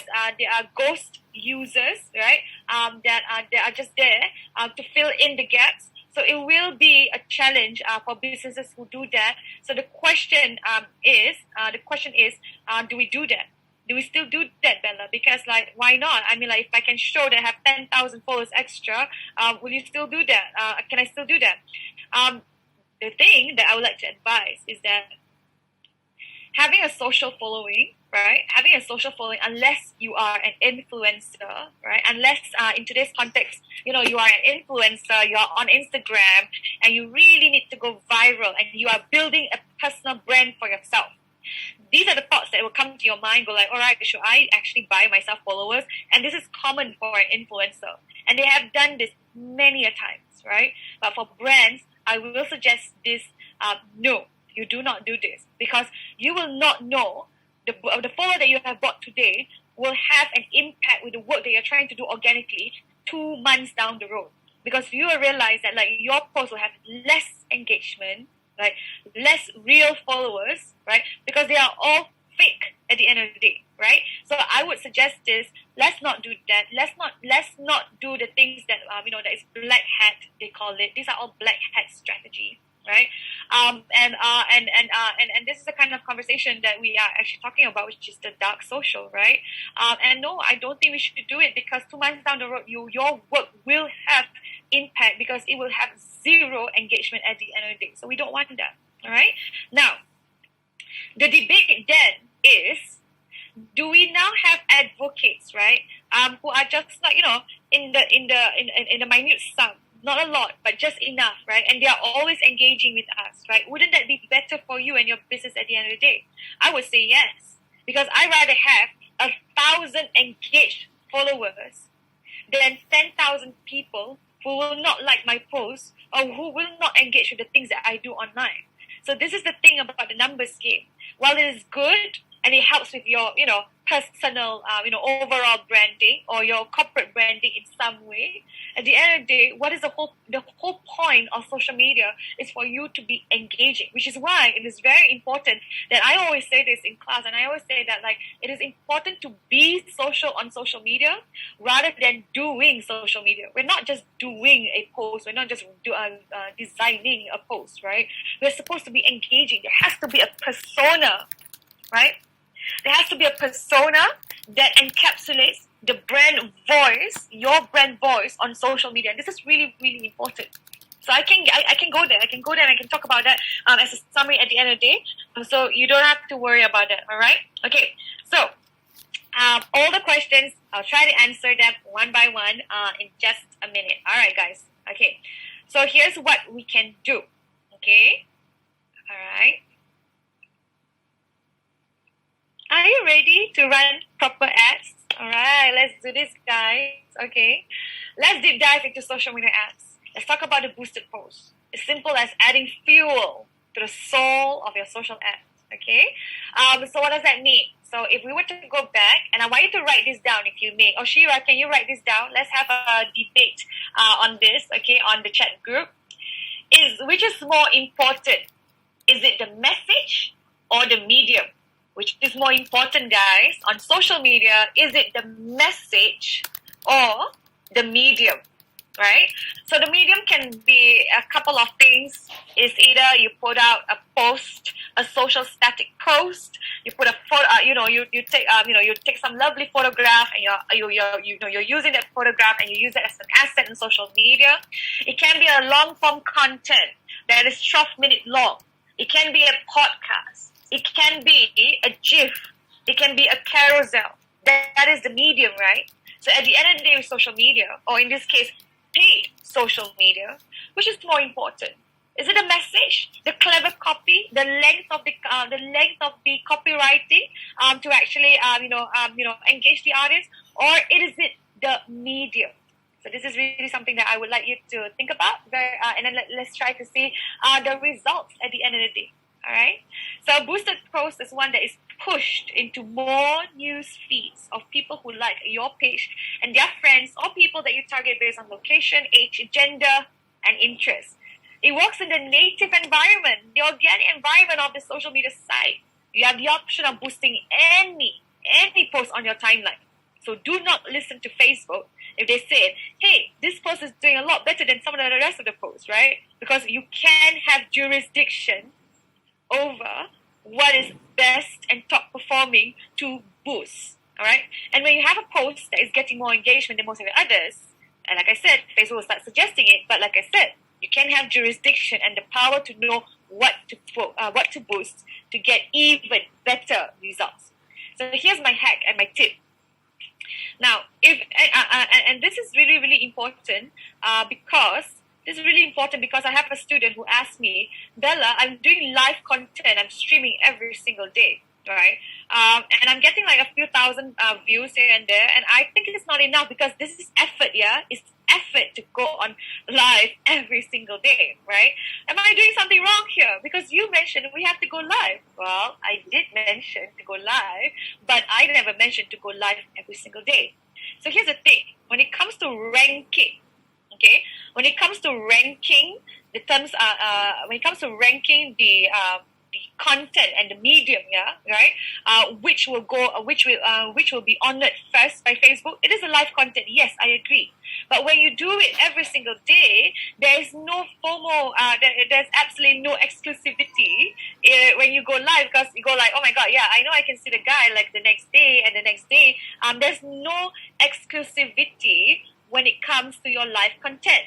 So which is why this is really important. The kind of content that you put out when you go live has to be exclusive, because this is real-time audience. These are the people that I want you to write this down, where the social currency is pretty hefty, right? Because when you go live like this, it has to be effort. You have to sign in to Zoom. You have to watch. You have to stay throughout, right? You have to watch, and what I have to say, you have to watch this whole entire Zoom. It's effort just to be here on this live webinar. Correct? It is the same thing. It's the same methodology when you do this for my live content that is on Instagram and Facebook, because it's real time audience. So the audience have to put aside their lifestyle just so I can tune in to watch you on social media. So the content must be exclusive. It cannot be something that I can already find on your other social media posts every single day. So this is the thing that you have to do, again, a reflection. If you do decide to go live, what would that content be? Because it is real-time audience who will take time off from their busy schedules to come on board, to listen to you. So like I said, I really appreciate that you are here today because it's real-time audience, right? So that's one. So because of that, right? Because the social currency is so hefty, right? At the end of the day. Now, if you notice, a lot of the times when you put live content on social media, right? Facebook will not suggest that you boost this content, because it's doing great already organically. That means there are a lot of social sharings, there's a lot of comments coming in and all that. So it's already doing great because, as I mentioned, the algorithm posits that you were able to keep them pretty much on board, on the platform pretty long. But here's a little secret, right? And I want you to write this down. Every time I say I want you to write, because these are really good points, okay? Live content, when it is boosted, supersedes any other content that is organic. So if you are doing live content and you are live streaming, right, and you wait 24 hours for the post to be saturated, because it's gonna be there for 24 hours, right? So we are waiting 24 hours for the post for this post to be incredibly saturated with more followers, with more eyeballs, and then the next day go like, this is it. Bella told me to boost this content for $10. I'm gonna do this right now, and then you boost this. So it's exactly what I mean by adding fire to adding fuel, right, to the soul of your boosted content, because this is where it's going to go even more boom, more viral. So when you boost live content, when you pay to boost live content, this will supersede any other content that you see on your organic post. But write down this disclaimer, okay? Write this disclaimer. It is important that you understand that when you boost a post on social media, right? And because boosting is so easy, right? It's just literally just press that blue button right there and just go, all right, I'm just going to boost this. Pick an audience, pick some keywords. I'm just going to boost this. It's pretty easy. It's just going for $10 a day. Why not, right? It might sound easy and it might sound that it's targeted, right? But you must understand that when you boost, the objective of boosting is to boost only the top performing posts, the ones that were already viral. And then you add more fuel so that you expand the sector, so that it can expand to more eyeballs at the end of the day. All right. Now, when you do that, remember this: the caption that you have written for that post cannot be retracked. So it is important that if you have already identified a top performing post, you must change the caption. Just in any case, you want them to convert, or you need a call to action. Okay, you need a call to action to actually to get them back to get them to come to your site, or whatever it is that you're trying to promote. So be very careful. Whatever it is that you have written in that live content or that social post or whatever it is, once you hit the boost button, you are not allowed to change the caption. So might as well you change the caption to make sure that it is a call to action that does bring traffic to your site. All right. So I hope that's clear. Be very careful. Shira, can we write this down for them to remind them to change the caption in the boosted post? Because once you boost this, you cannot change the caption anymore. So might as well change it for a specific call to action for someone to take action on that post. Okay. Okay, all right. So that's one. Okay, that's one. Okay.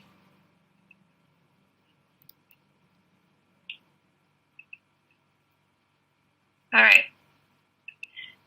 So let's talk about my hero. All right. I do not know whether you know this or you recognize this person. All right. This person is Mr. David Ogilvy. All right.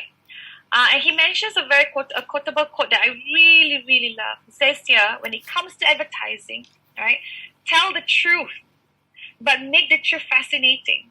Because you cannot bore people into buying your product.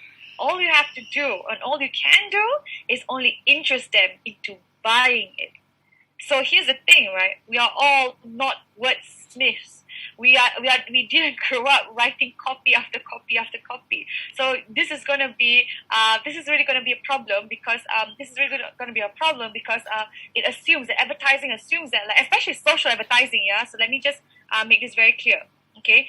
Especially in social advertisement, because copy is everything. Okay, copy is everything, yeah. So it's very important that you understand that if you're not a wordsmith, how can I write the copy? What can I do, Bella? So here's how we're going to develop our skills in 1 minute. Okay, number one, I'm going to drop you a file, all right, to help you out with your copy. okay? Because this is a swipe file for all of us who are just lazy copywriters and you need help with copywriting, especially when you're doing advertisements on social media. So I'm going to just drop you a file, okay? And don't worry if you missed out on this. I think as Social Media Bootcamp is going to send this to everyone again, okay? All right, just make sure, everybody, just make sure that you download this. Okay, download this, guys. I'm just going to open this book. So this is a guidebook.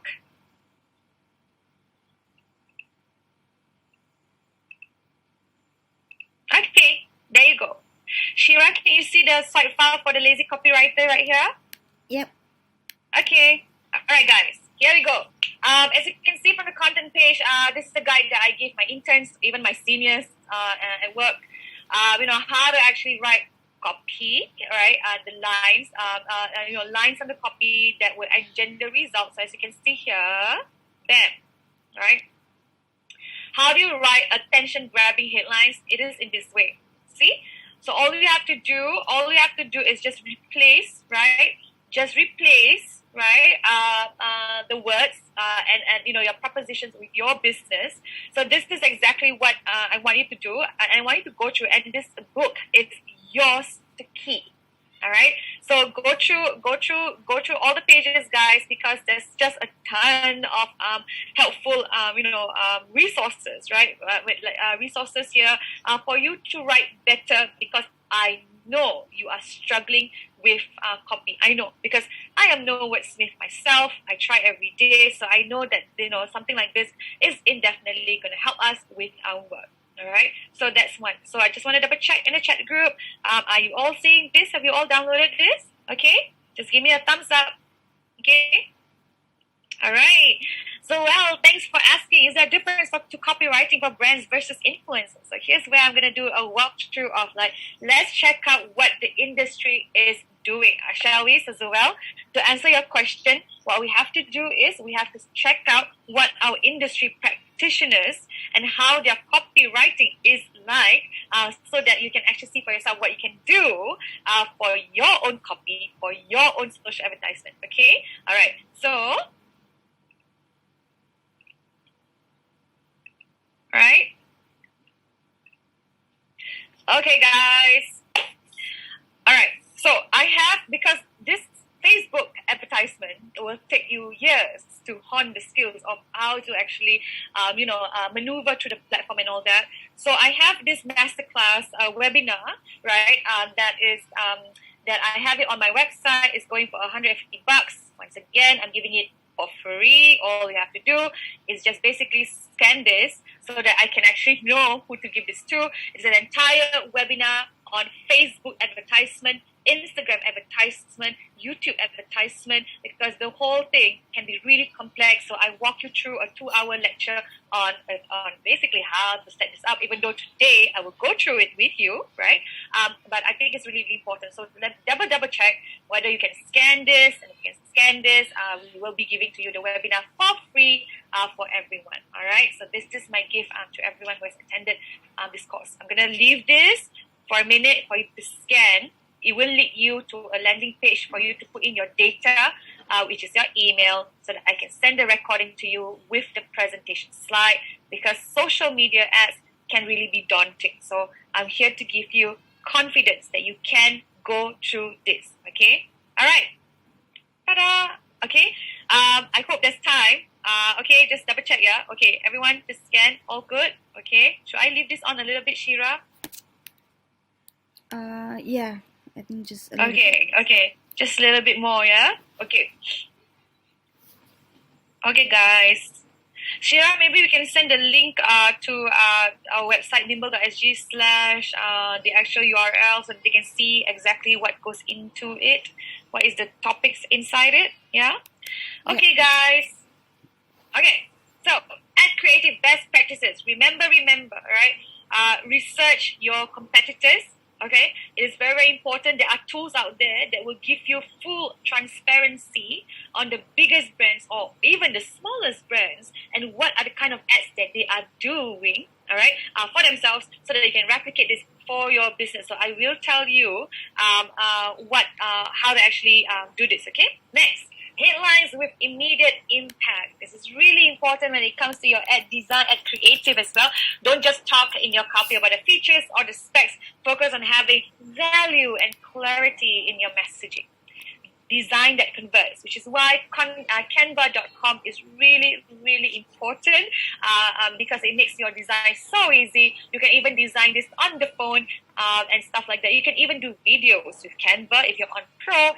And this is the reason why I need you to set this up, because I'm going to do a walkthrough with you on Canva.com on how to make your first ad. Okay? All right. Now, before we start on to identify our audience, okay, our audience on Facebook advertisement, let's talk about the good on what this whole thing is about. Please screenshot this. This is really, really important. Okay. Now, how does paid social media work? Paid social media work is an effective tool for turning those sales prospects into hard leads by getting them to your website with clever copy. A call to action and a simple compelling ask. Okay, a call to action and a simple compelling ask. Hang on. All right. Can generate additional and measurable ROI. Social is the only channel where users can have full control, right? Can have full control about asking feedback and figuring out what your audience truly resonate with. So here's one more thing. With paid social media, especially if you're doing ads on Facebook and Instagram, you will realize when I bring you to the back end of your Facebook Business Manager or your Ads Manager later on, right? You will see for yourself, that if you have certain data points, for example, your customers' email addresses, right? If you have a list, a master copy of your customer email database, right? You can simply upload this Excel sheet or a CSV of this, upload it onto Facebook. And what it does now is that they can basically, right, use this the advertisement that you intend to push out. They can now be seen by your customers and your customers only. Okay, so this is really, really important. Okay, that you understand that when you're doing paid social, the data points can start from anywhere. Whether or not you want to make sure that the followers on Instagram are the ones that are also going to see your ads on Instagram. You can even start from the followers that you have on social media. So that is the great thing about paid social media content. Okay. Now, how about the bad? So let's talk about this, right? The best use for content amplification, I said here in the red, right? And customer engagement. So paid social media is best used for content amplification and customer engagement. When users share content that they find useful or have entertainment value, the content gets amplified. So here's the thing. It is really difficult to justify your return on investment, because unless in that particular ad creation, your intent with that asset is to really, really convert, then only then can you truly understand. This is the reason why I have this amount of sales on the site. It is because of my pixel. It is because I have a tracking pixel that can allow me to see as an advertiser that, hey, it's true. It is because of my Facebook ad that I have so many purchases on site. So as you can see here, if you do not have a pixel, you cannot track. That means you're just basically, again, doing advertisement for awareness buy. But here's the thing. I rather you explore paid social media than not explore it at all. So it starts today. It starts for you today, right? To think about how to actually put in the pixel code, talk to the developer, and then after that, so I can do my tracking a lot better and stuff like that. So these are the things that I would definitely share in just a minute. Okay? All right. Let's do this. All right?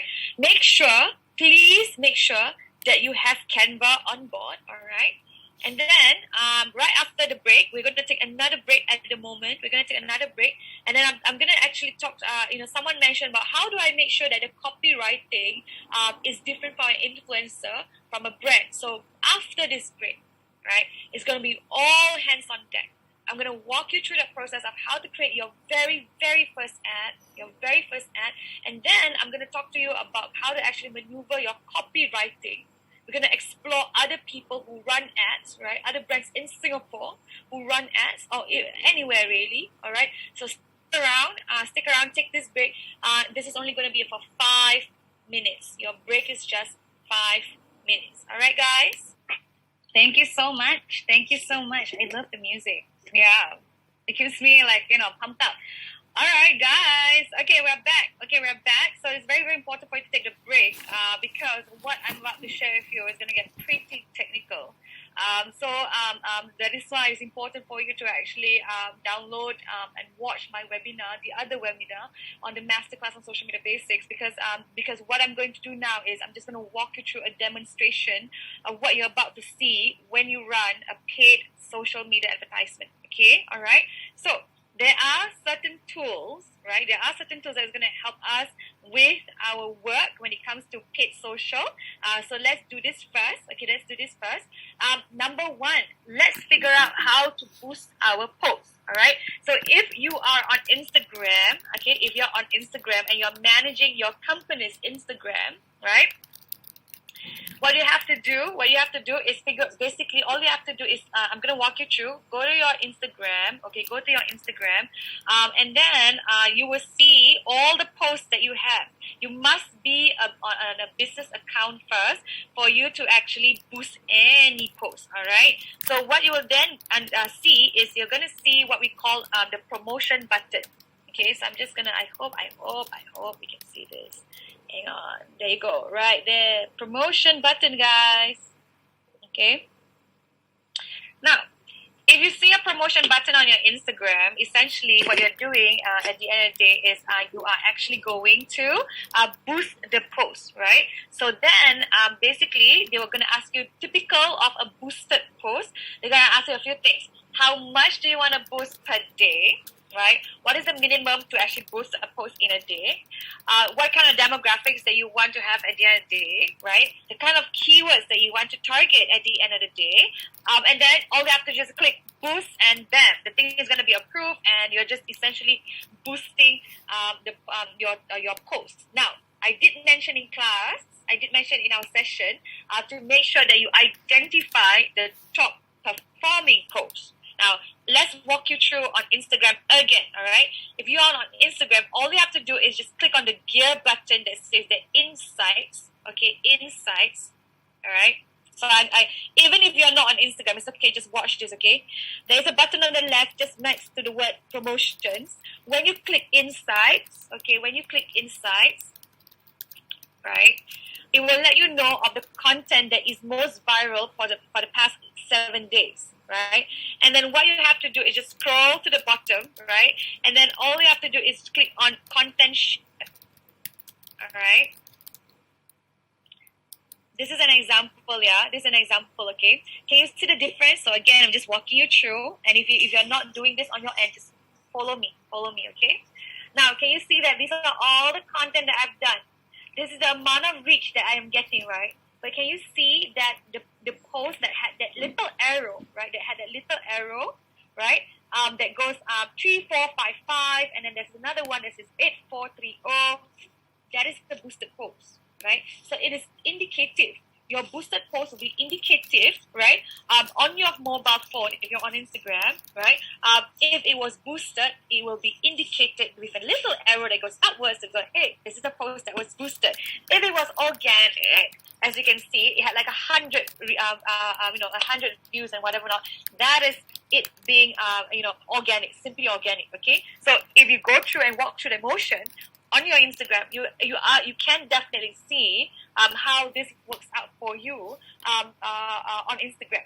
All right. So now I'm gonna verbally walk you through, right, what happens when you boost posts on Facebook. Okay. I'm gonna verbally walk you through. Now, assuming you are managing your company's Facebook, okay, and then for every single post out there, they actually mention promote this. It will look something like this.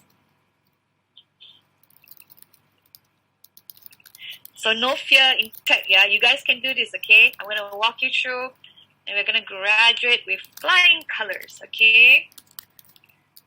All right. Let me see. Let me pick up business. Okay.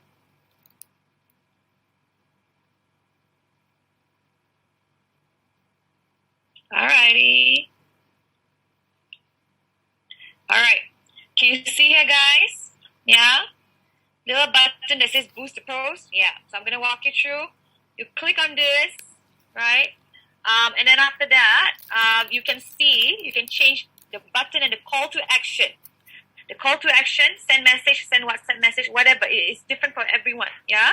And then after that, like I mentioned, when you sponsor and boost a post, the copywriting, right? You can't change the copywriting anymore. So if you are trying to promote something, this is a part where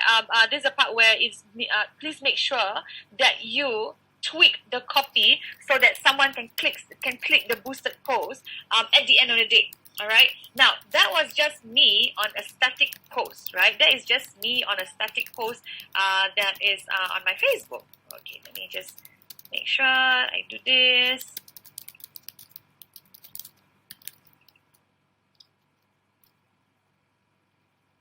All right. Okay. Can you see that? Right. I can boost the post. Very dismal reach. Am I not? Yeah. Isn't it right? As I mentioned, right? So here's the thing. It is okay. Do not feel disenfranchised. Don't feel not confident. Like the fact that it's not engaging at all. Remember, the mental shift is you are running paid ads to convert. So while it is easy to boost your top performing post, and it's as easy as clicking a button, picking a budget, and picking the right call to action, this is different from running a paid social media content. So here's the next tool. This is very important. On Google, okay, I want you to type 3 keywords. Facebook ads library. 3 keywords. Facebook ad library. Okay, I'm going to wait for you. Okay, Facebook ads library. 3 keywords on Facebook ad library. Okay.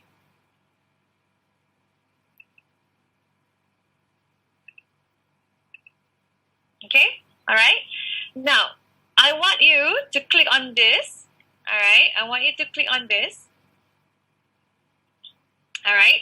And what this is, and if this is the very first time that you're seeing this, right, congratulations. This is how we're going to check out our competition, right? This is how we're going to see the kind of copy they are writing themselves and see whether or not there is a need to reinvent the wheels by writing a better copy or copy their copy because, hey, it's a free universe. If you want to do that, you want to be inspired by someone's copy, go ahead, make the little tweaks, whatever it takes, yeah? All right? Now, I would like to actually say something again and remind everyone that when it comes to paid advertisement, right? I have a story to tell, okay? And this is something that I always notice in Malaysia, and especially when I have students in Malaysia that come for class, okay? It's very, very interesting that in Malaysia, everyone is number one at something. Right? There's absolutely no humble brag when it comes to their business because everyone is number one sambal, number one chili, number one drink, number one that, number one cafe, number one this, number one that. And I thought to myself, how interesting is that to actually call yourself number one, even though maybe you're not number one.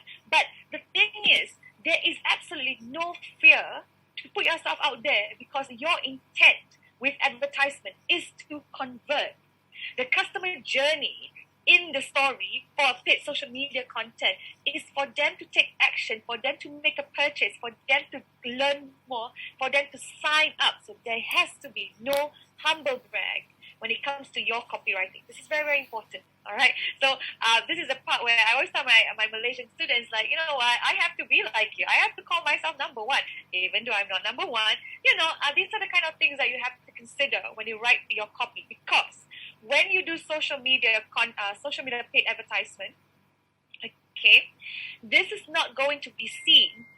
And this is not going to be seen. This is not just going to be seen by your organic followers, right? But because there are targeted keywords in there, it is far more focused. It is far more targeted. Hang on. Okay. It's far more targeted. It's far more focused. All right. It's far more targeted and far more focused. So basically, you are essentially marketing to fresher eyeballs. So no worries about calling yourself number one or anything like that, because this is advertisement. If you're looking at traditional marketing, the bigger the billboard back in the day, right, the better the brand prowess, no? So it's the same thing when it comes to social media, right? Your copy has to be clever. You have to make sure that you are truly engaging. If the medium has to be engaging, which is why I asked, which is better, the message or the medium, which is a lot better. So here's the thing, right? What we're going to do is we're going to click on Singapore, because we are all in Singapore, unless you're not in Singapore. Okay? Click wherever you are, right? And then the ad category, make sure you pick all ads, right? Not politics, because if you pick this, you're only going to see political content, okay? All ads. And here's the best part. What we're going to do is we are going to pick, right? We are going to pick our competitors, right? And try to see for them out. Hang on, yeah? So sorry, hang on. Okay. We're trying to see for ourselves, right? We're trying to see for ourselves whether or not it is whether or not they are running advertisements anyway. So I'm gonna pick like what we all know of, have heard of before. Okay, I'm gonna pick a floral business. Far is Flora. Okay, Far is Flora. All right, Far is Flora. All right. As you can see, here, the Far is Flora has many they have a ton of advertising platforms. See, can you see that? There are a lot of users. Yeah. So I'm just going to pick the one that has 29,000. You can pick any of this, okay? Right? All right. Now, Far is Flora. You can see, right? It's so transparent to the point where you can literally see how many people are managing Far is Flora's social media account. So we kind of know that like Far is Flora is being managed by 3 users in Sri Lanka, Singapore 8 users, 2 people in Malaysia, and yeah, the whole works. Yeah, so it's super duper transparent. What do you think of this? Don't you think this is crazy that you can literally figure out just by Facebook Ads Library the kind of people that manage their account? That's not all. All right. Now what we're gonna do right now is we're gonna see the number of ads that Far is Flora does on their end. They have 120 current ads that are running. So as you can see here, I'm just going to look at one tiny ad. This particular ad post, this particular asset, this static asset, right? It was running since 3rd of May, right? And it's running on all of these platforms: Facebook, Instagram, Audience Network, as well as Messenger, right? Okay, and basically here. What we have here is you can see here, it says here, this ad has multiple versions. Now, I want you to be very suspicious of this. When an ad says that there are multiple versions to this ad, right, it means that there are multiple targeted audience for that one advertisement. So it means that I may duplicate this ad content, right, and then I target it to different people, and that is what this ad is actually doing. It has multiple versions, right, of this ad, different target audience, and so forth. So this is why this is really this is something that you can see. Now study the copy. Now this is a static content, and the call to action, it says here, shop now, right? Now study the copy.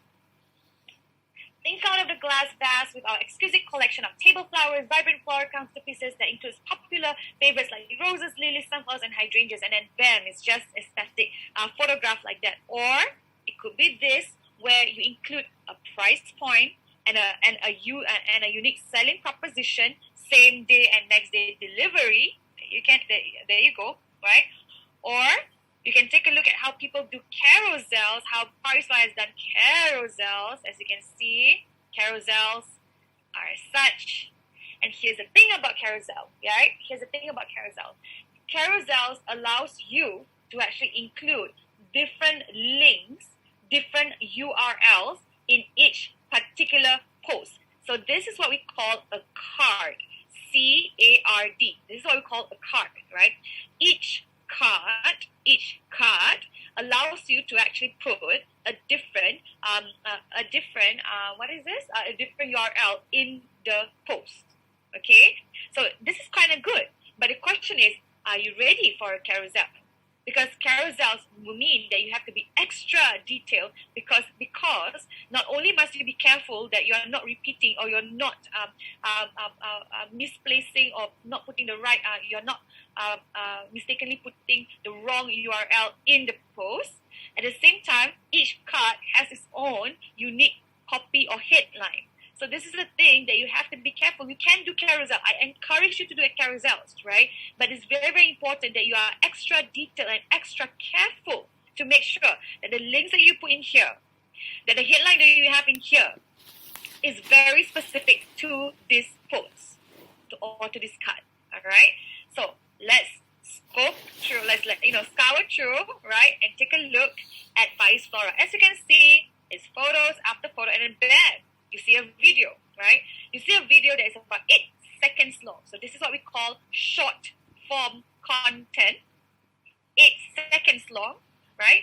8 seconds long for a GIF, essentially, right? It is still considered a video.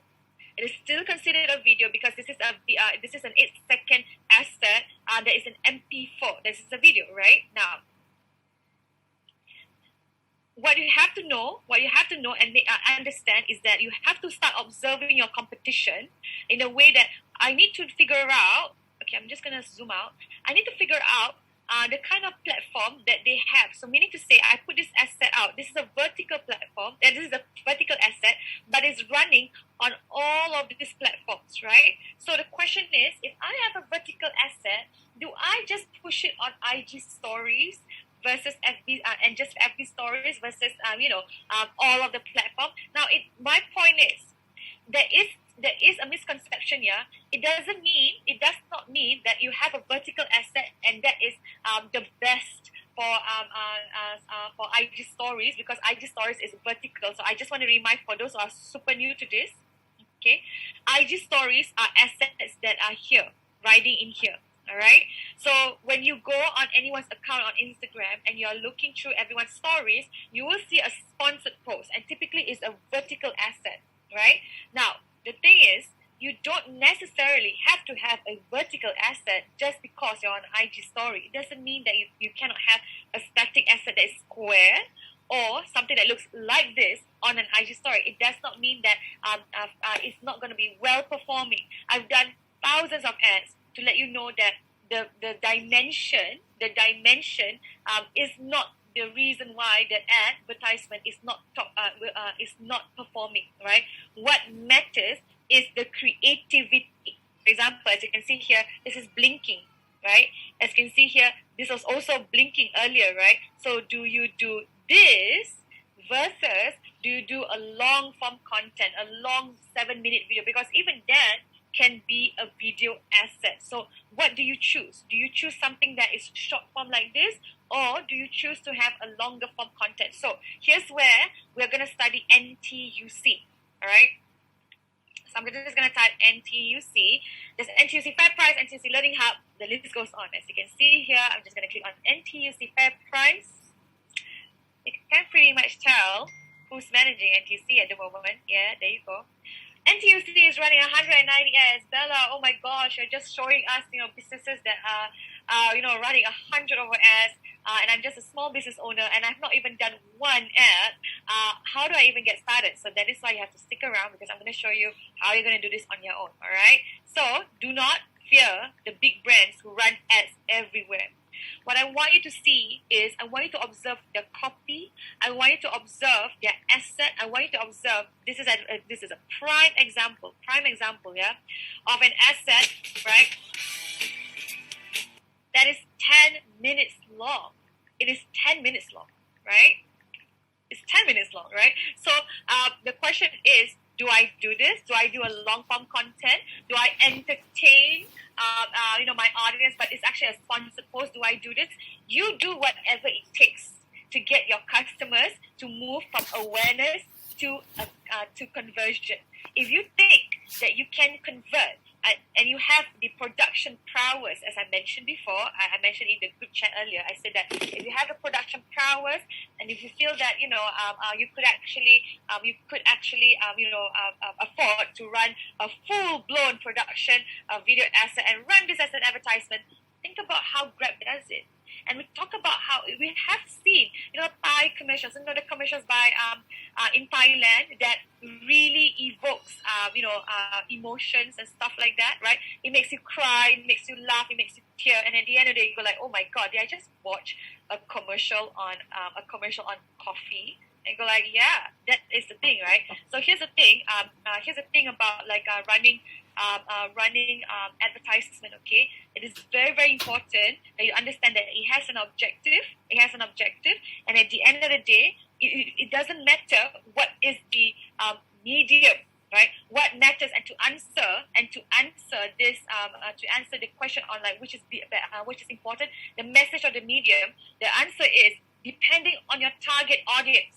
If your target audience are younger folks, right, and you know that you can't grab their attention quite quickly because they are so dismissive with a lot of things, then a GIF might work. A 1 second, 2 second ad might work, right? So here is how we're going to build the ad creative. So this is where Canva starts now, yeah, everyone. Okay, Canva starts now. Okay, so I'm going to get you to try this out on your own. Okay, we are going to go on Canva. We're going to go on Canva, and then all you have to do is just click on any of this, right? So let's say, for example, it's an Instagram post, or you can type advertisement, okay, and see what pops up there. Okay, there's an advertising flyer, advertising poster, the dimension changes, but in this case, let's just say I want to run a Facebook ad, right? A Facebook ad that, that the dimension is pretty much a square. You click on that. Now, because Canva has all of these templates, it is literally done for you. All you have to do is just upload, your logo and stuff like that. But pretty much you can just change. You can take any of this, right, and use it for your advertisement because it's really, really pretty easy. All right. So let's just say I am promoting an education group because I know I have I have a few people here from the education group, right? So here you go. So now the thing is, let's talk about the dashboard. So the dashboard is, if you can see here, you can literally upload any asset here directly. All right, you can upload your photos directly. You can upload videos also directly. If you are on elements, this is the best part. There are a lot of elements to choose from. Right, and because I mentioned that you can actually put a video asset up on my on Instagram or on your ads, right? This is the part where you can actually you can just type in arrows, for example. I'm just gonna put arrow, right? And I'm just gonna pick something. I can put anything. I can pick arrow, and if I wanted an arrow that is animated, I can do that. Right, and I can just add that, and then this makes my ad seriously dynamic, really, really cool. Click here, buy now, whatever, the whole works. All right. So here's the thing. This is pretty easy. All right, pretty easy because the template is already set. Now I would like you to click on this, and then you can explore the different background colors. As you can see here, you can change whatever colors that you want. You can click on this. Right, you can click on this and you can change it to whatever colors you want. And then here's the best part. You could actually put in an audio and this becomes a dynamic advertisement if you want music. Now, my advice is, unless this is a video asset, not a static content, you pretty much do not need music. What you need is just an asset to really, really a simple asset that has a small little tiny animation so that it activates the audience and stuff like that. So this is exactly what I need you to just practice and just try on your own because Canva is really that great. But hang on, right? I'm going to give you more tools, all right? Now, so for example, if you realize you need more help, because Canva, I'm on a free account, Bella, and I do not have enough assets to go on with this. So please go to unsplash.com, right? And these are all HD photos. literally HD photos that you can find. If you type Singapore or anything local, right, you can see for yourself. You can just, you can see for yourself. So there's so many things in here that you can download, and it's all for free. All you have to do is just download and then just upload this directly, and there you have it. That is the photo that you can use for your asset. Okay, so that's one. Now, of course, some of you might want icons, right? So you need icons like WhatsApp, and because you're gonna go like WhatsApp us to find out more. So this is another tool. Write this down: flaticon.com. Flaticon.com is also free. It's also free, right? All you have to do, remember this: you have to sign up with Gmail, and then all you have to do is just type WhatsApp, and there you have it. There are thousands of icons to choose from. Just make sure you're not picking the one with the crown, and then you can just download it and then upload it again on Canva, and then just add this on, and pretty much that is it. So here's the job that I'm going to ask you to do. Click on Canva, click on Instagram posts, yeah? Click on Instagram posts, right? Instagram posts on the search engine, all right? And then all you have to do is just explore this, all right? Pick any template that you like, right? It's already in here, done for you, okay? And then start practicing. Just start trying it out on your own. Try with Flat Icon, try with Unsplash, explore the tool. You have about 10 minutes to go through this because it's pretty easy. I'm going to give you about 10 minutes, okay, to do this on your own. For those students who are already pretty advanced and you have done this before, right? You have done this before. I would like you to make sure that you Google 3 keywords: Facebook Business Manager. Now, before you do that, please make sure that you are either logged in to the company's account, right? Or you're logged into your own personal account, right? And then pretty much you will see on the as a result, you will say that, do you want to set up your Facebook Business Manager? All you have to do is click yes, and then afterwards, I'm going to walk you through how to actually run your advertisement. That walking through of the advertisement is going to take about 10 more minutes. So we are going to be on time. Okay, don't worry. Okay, everybody. Explore Canva, guys. You have 10 minutes to really enjoy this process. We're going to come back and then we're going to run the ad. Okay, we're going to run the ad. Okay, guys? I'm going to use this time to answer questions on the chat group. Okay? 10 minutes, guys. All right. Okay, welcome back, everybody. Welcome back. We are down to the last stretch, and I hope I've answered your question. And I know I kind of look like that, but that's because these are very technical questions, and I understand there's a lot of curiosity because we don't even understand how to even get to it. How to even start. So I had a question from someone who said, "Bella, I have only 5 to 10 followers, and I am."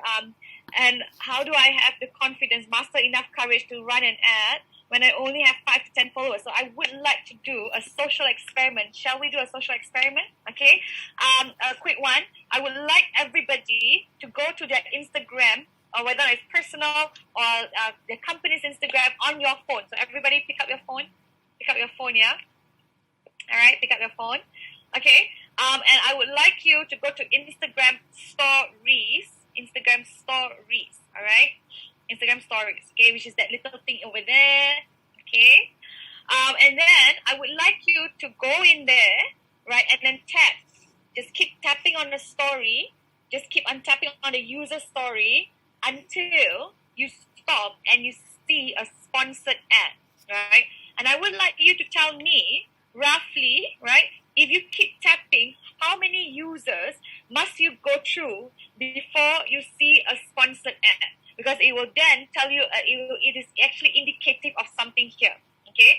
So can we all do this? Can we all try to go and do it and do this little experiment? Cheryl says 1 user and I saw a sponsored ad. That's the same thing as me, Cheryl. I am on 1 user and I see an advertisement immediately, okay? Some of us are seeing the ad like after 3 people, after 4 people. I had a senior who came to class. He said that he's about 60 years old and he saw an ad for golfing, right? So, wow, one person. Oh my gosh. Okay, see how how this is so permeating. Okay, so the next thing is hold on to that, right? And then basically tell me what is the content of that ad. And this is very, very important, right? What is the content? So I told you of the senior who actually had an ad for golf. I'm seeing a lot of ads for cars, right? I recently just saw one for Volvo Singapore, so they kind of know how to target me, okay? So basically, I want you to hold on to it and just take a look at the kind of advertisement content that is basically in there that targets you, right? So this is really, really important because what we want to do is we want to start identifying how am I literally being targeted for the ad, so that we can actually think in the shoes of the advertiser, right? You saw coffee? All right, was it Starbucks? All right, okay, so that's one.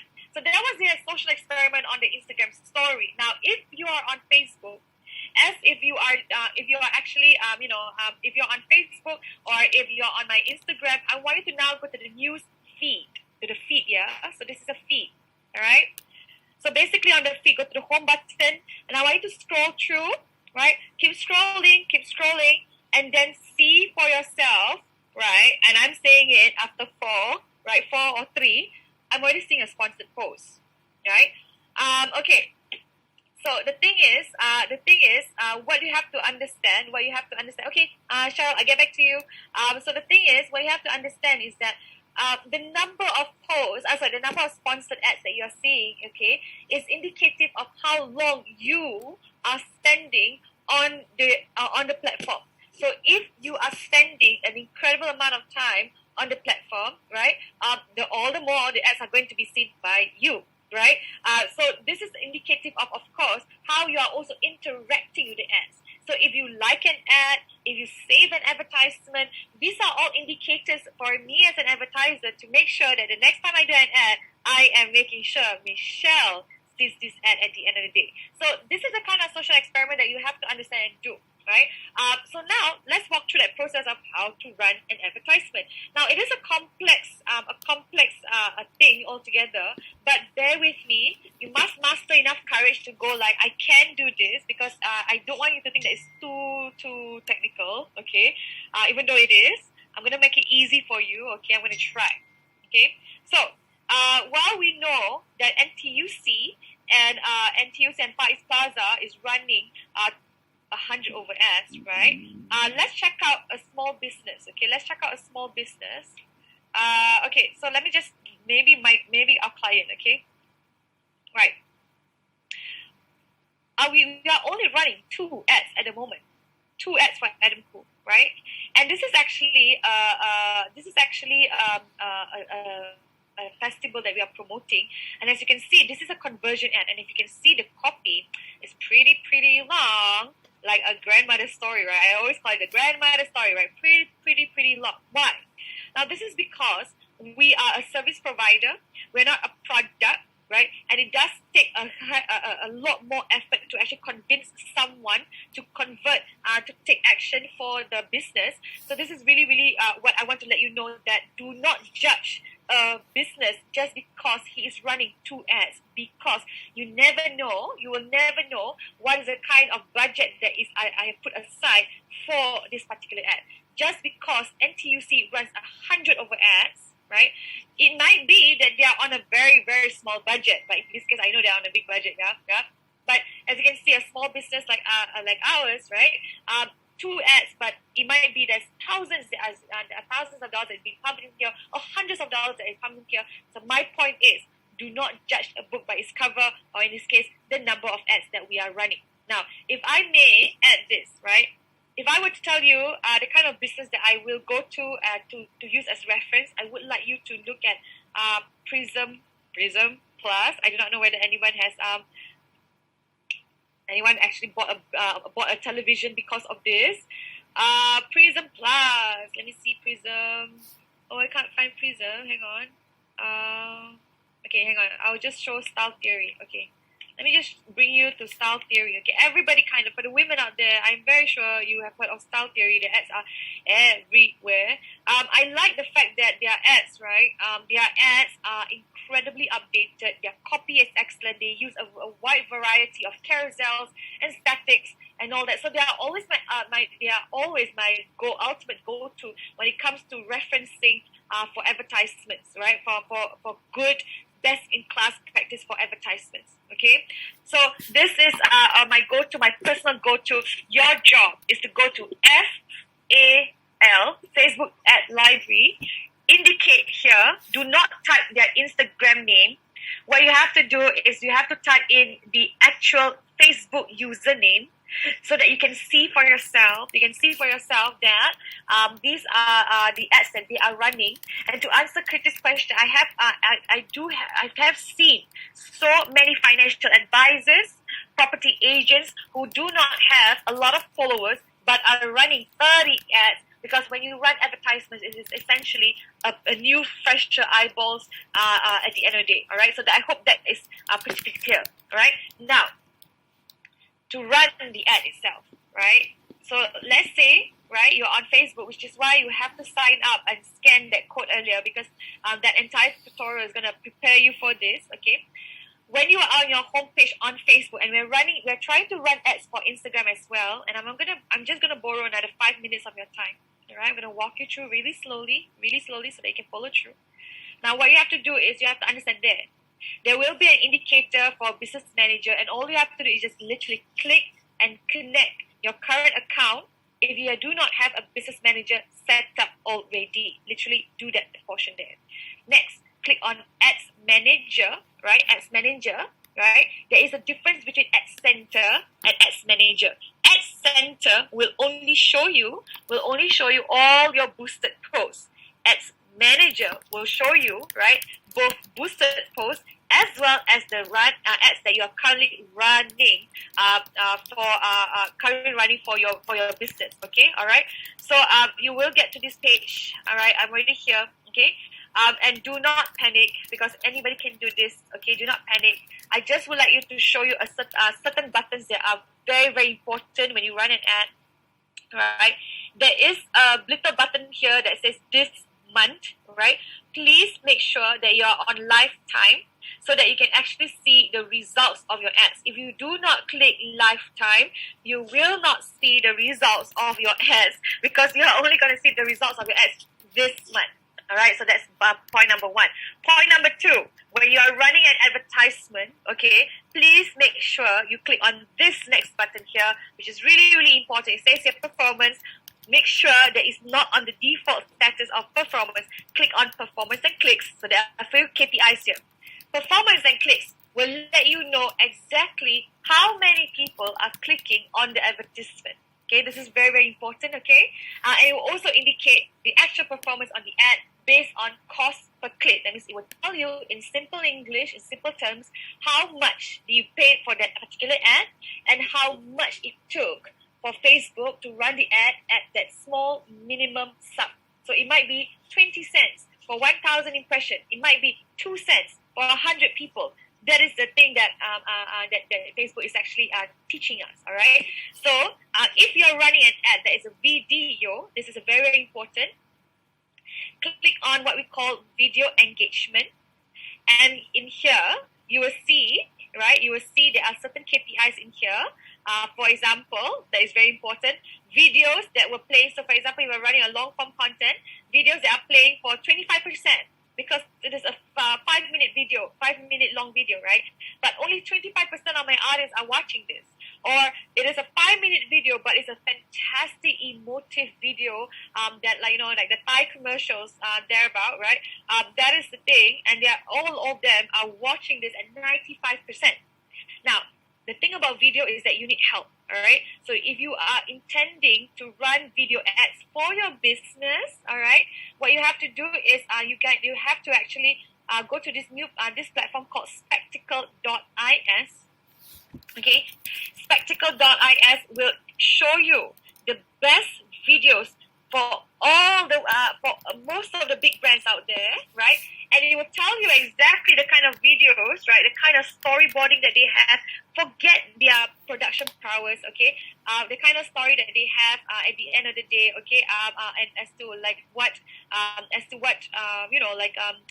the kind of storyboard that you can potentially have, because I like the fact that the videos are categorized accordingly. So please take a look. Yeah, there's so many filter options. You want a 30-second inspiration, 1 minute inspiration. Spectacle.is is the mecca for all the good business brand videos that are on social media right now. All right. So that is one. Okay. Now, if you have done, some of you have done already some carousel work, so you can click on this carousel and then you can see for yourself the kind of engagement that you get on carousel. Now, here's how to create your first ad. Green little button. Click on the green little button, right? We are not here to talk about conversion, because here's the point that I tried to say earlier. When you do and run a conversion ad, okay, it's really going to be very expensive, because the intent is for them to add to the cart, to basically the intent is for them to make a purchase. So that is something that is going to be costly. So why not run an awareness ad? All right. So here is where you're going to click on awareness ad, and this is just a general run through. Okay. All right. You are going to put your name the campaign in here. So there are 3 little folders in here. Folder 1, folder 2, folder 3. Folder 1 is where you're going to name the campaign.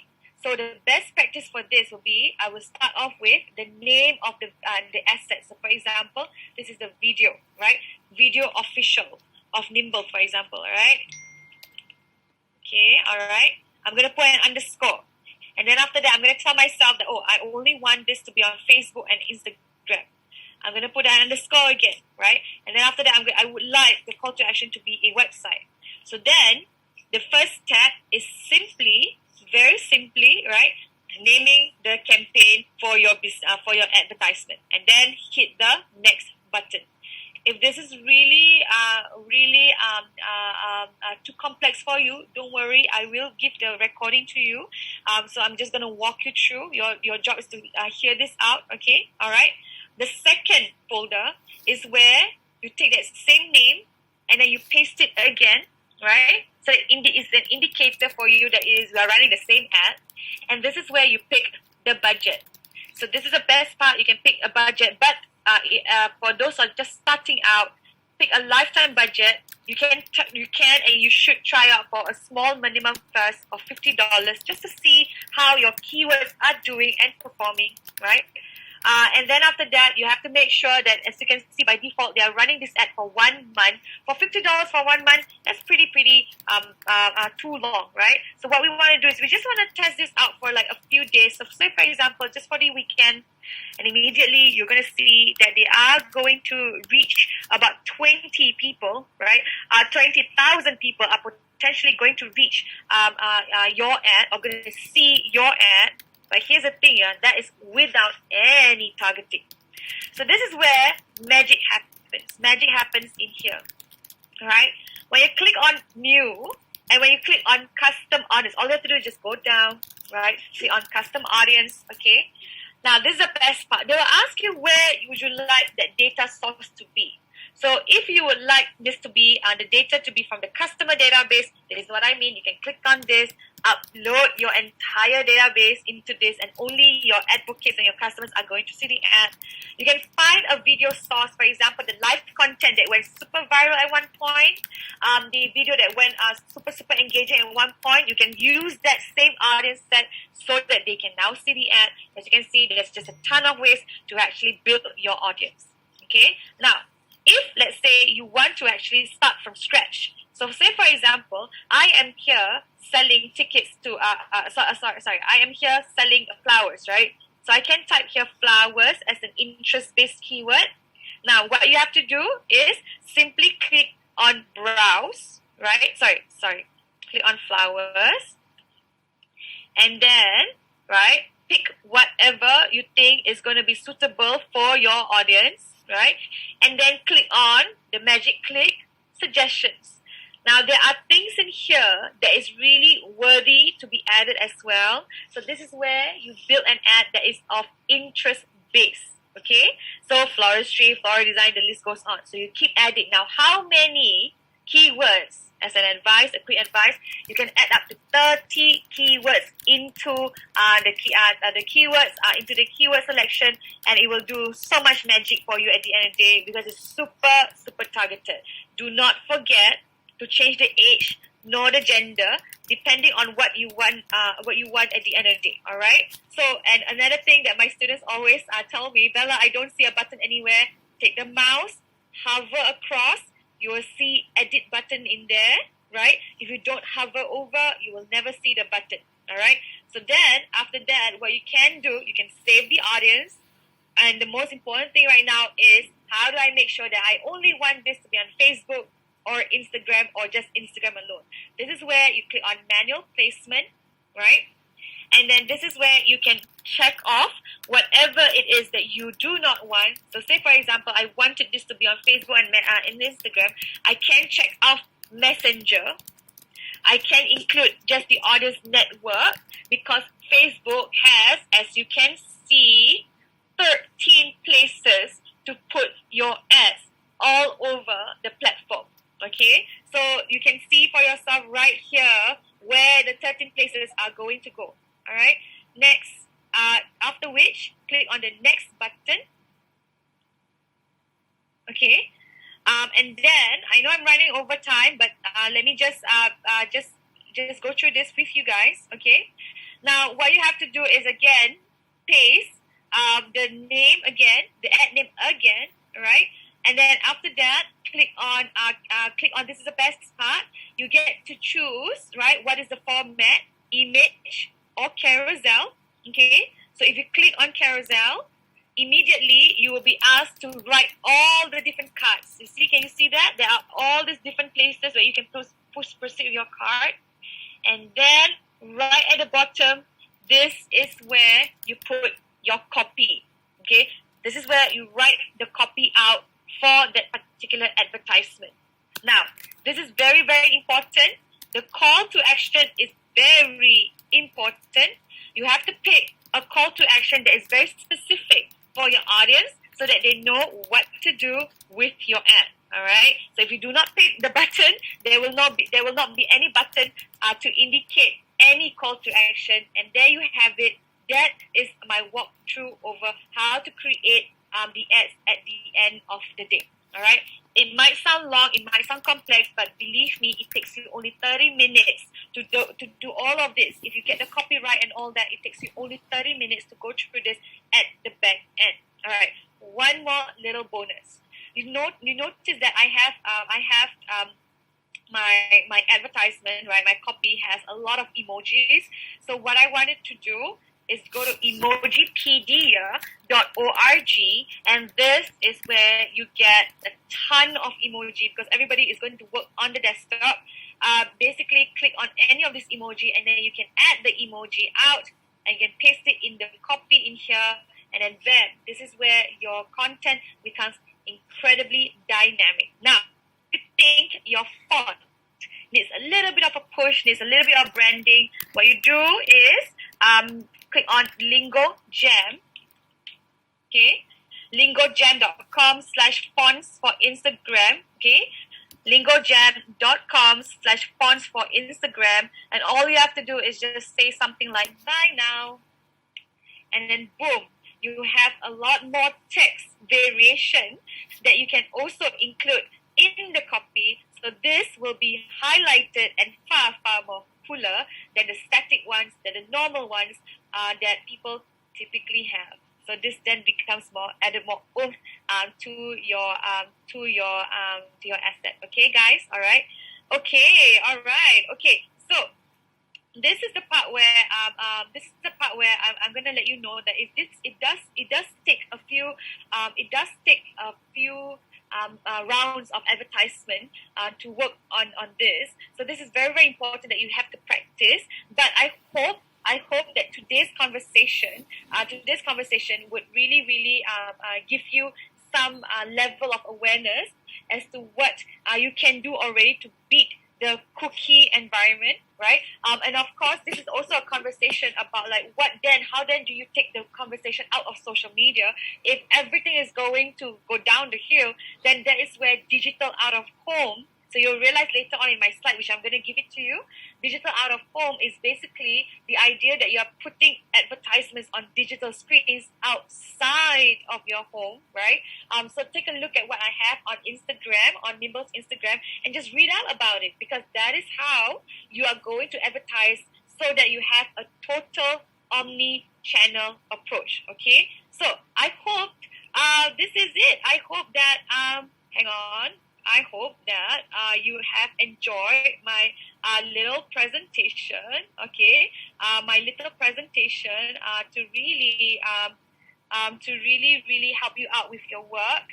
I have here in my presentation additional tools that I know you can Google this. I know you can do this on your own, right? These are all tools to help you optimize your site. Please read up about it, okay?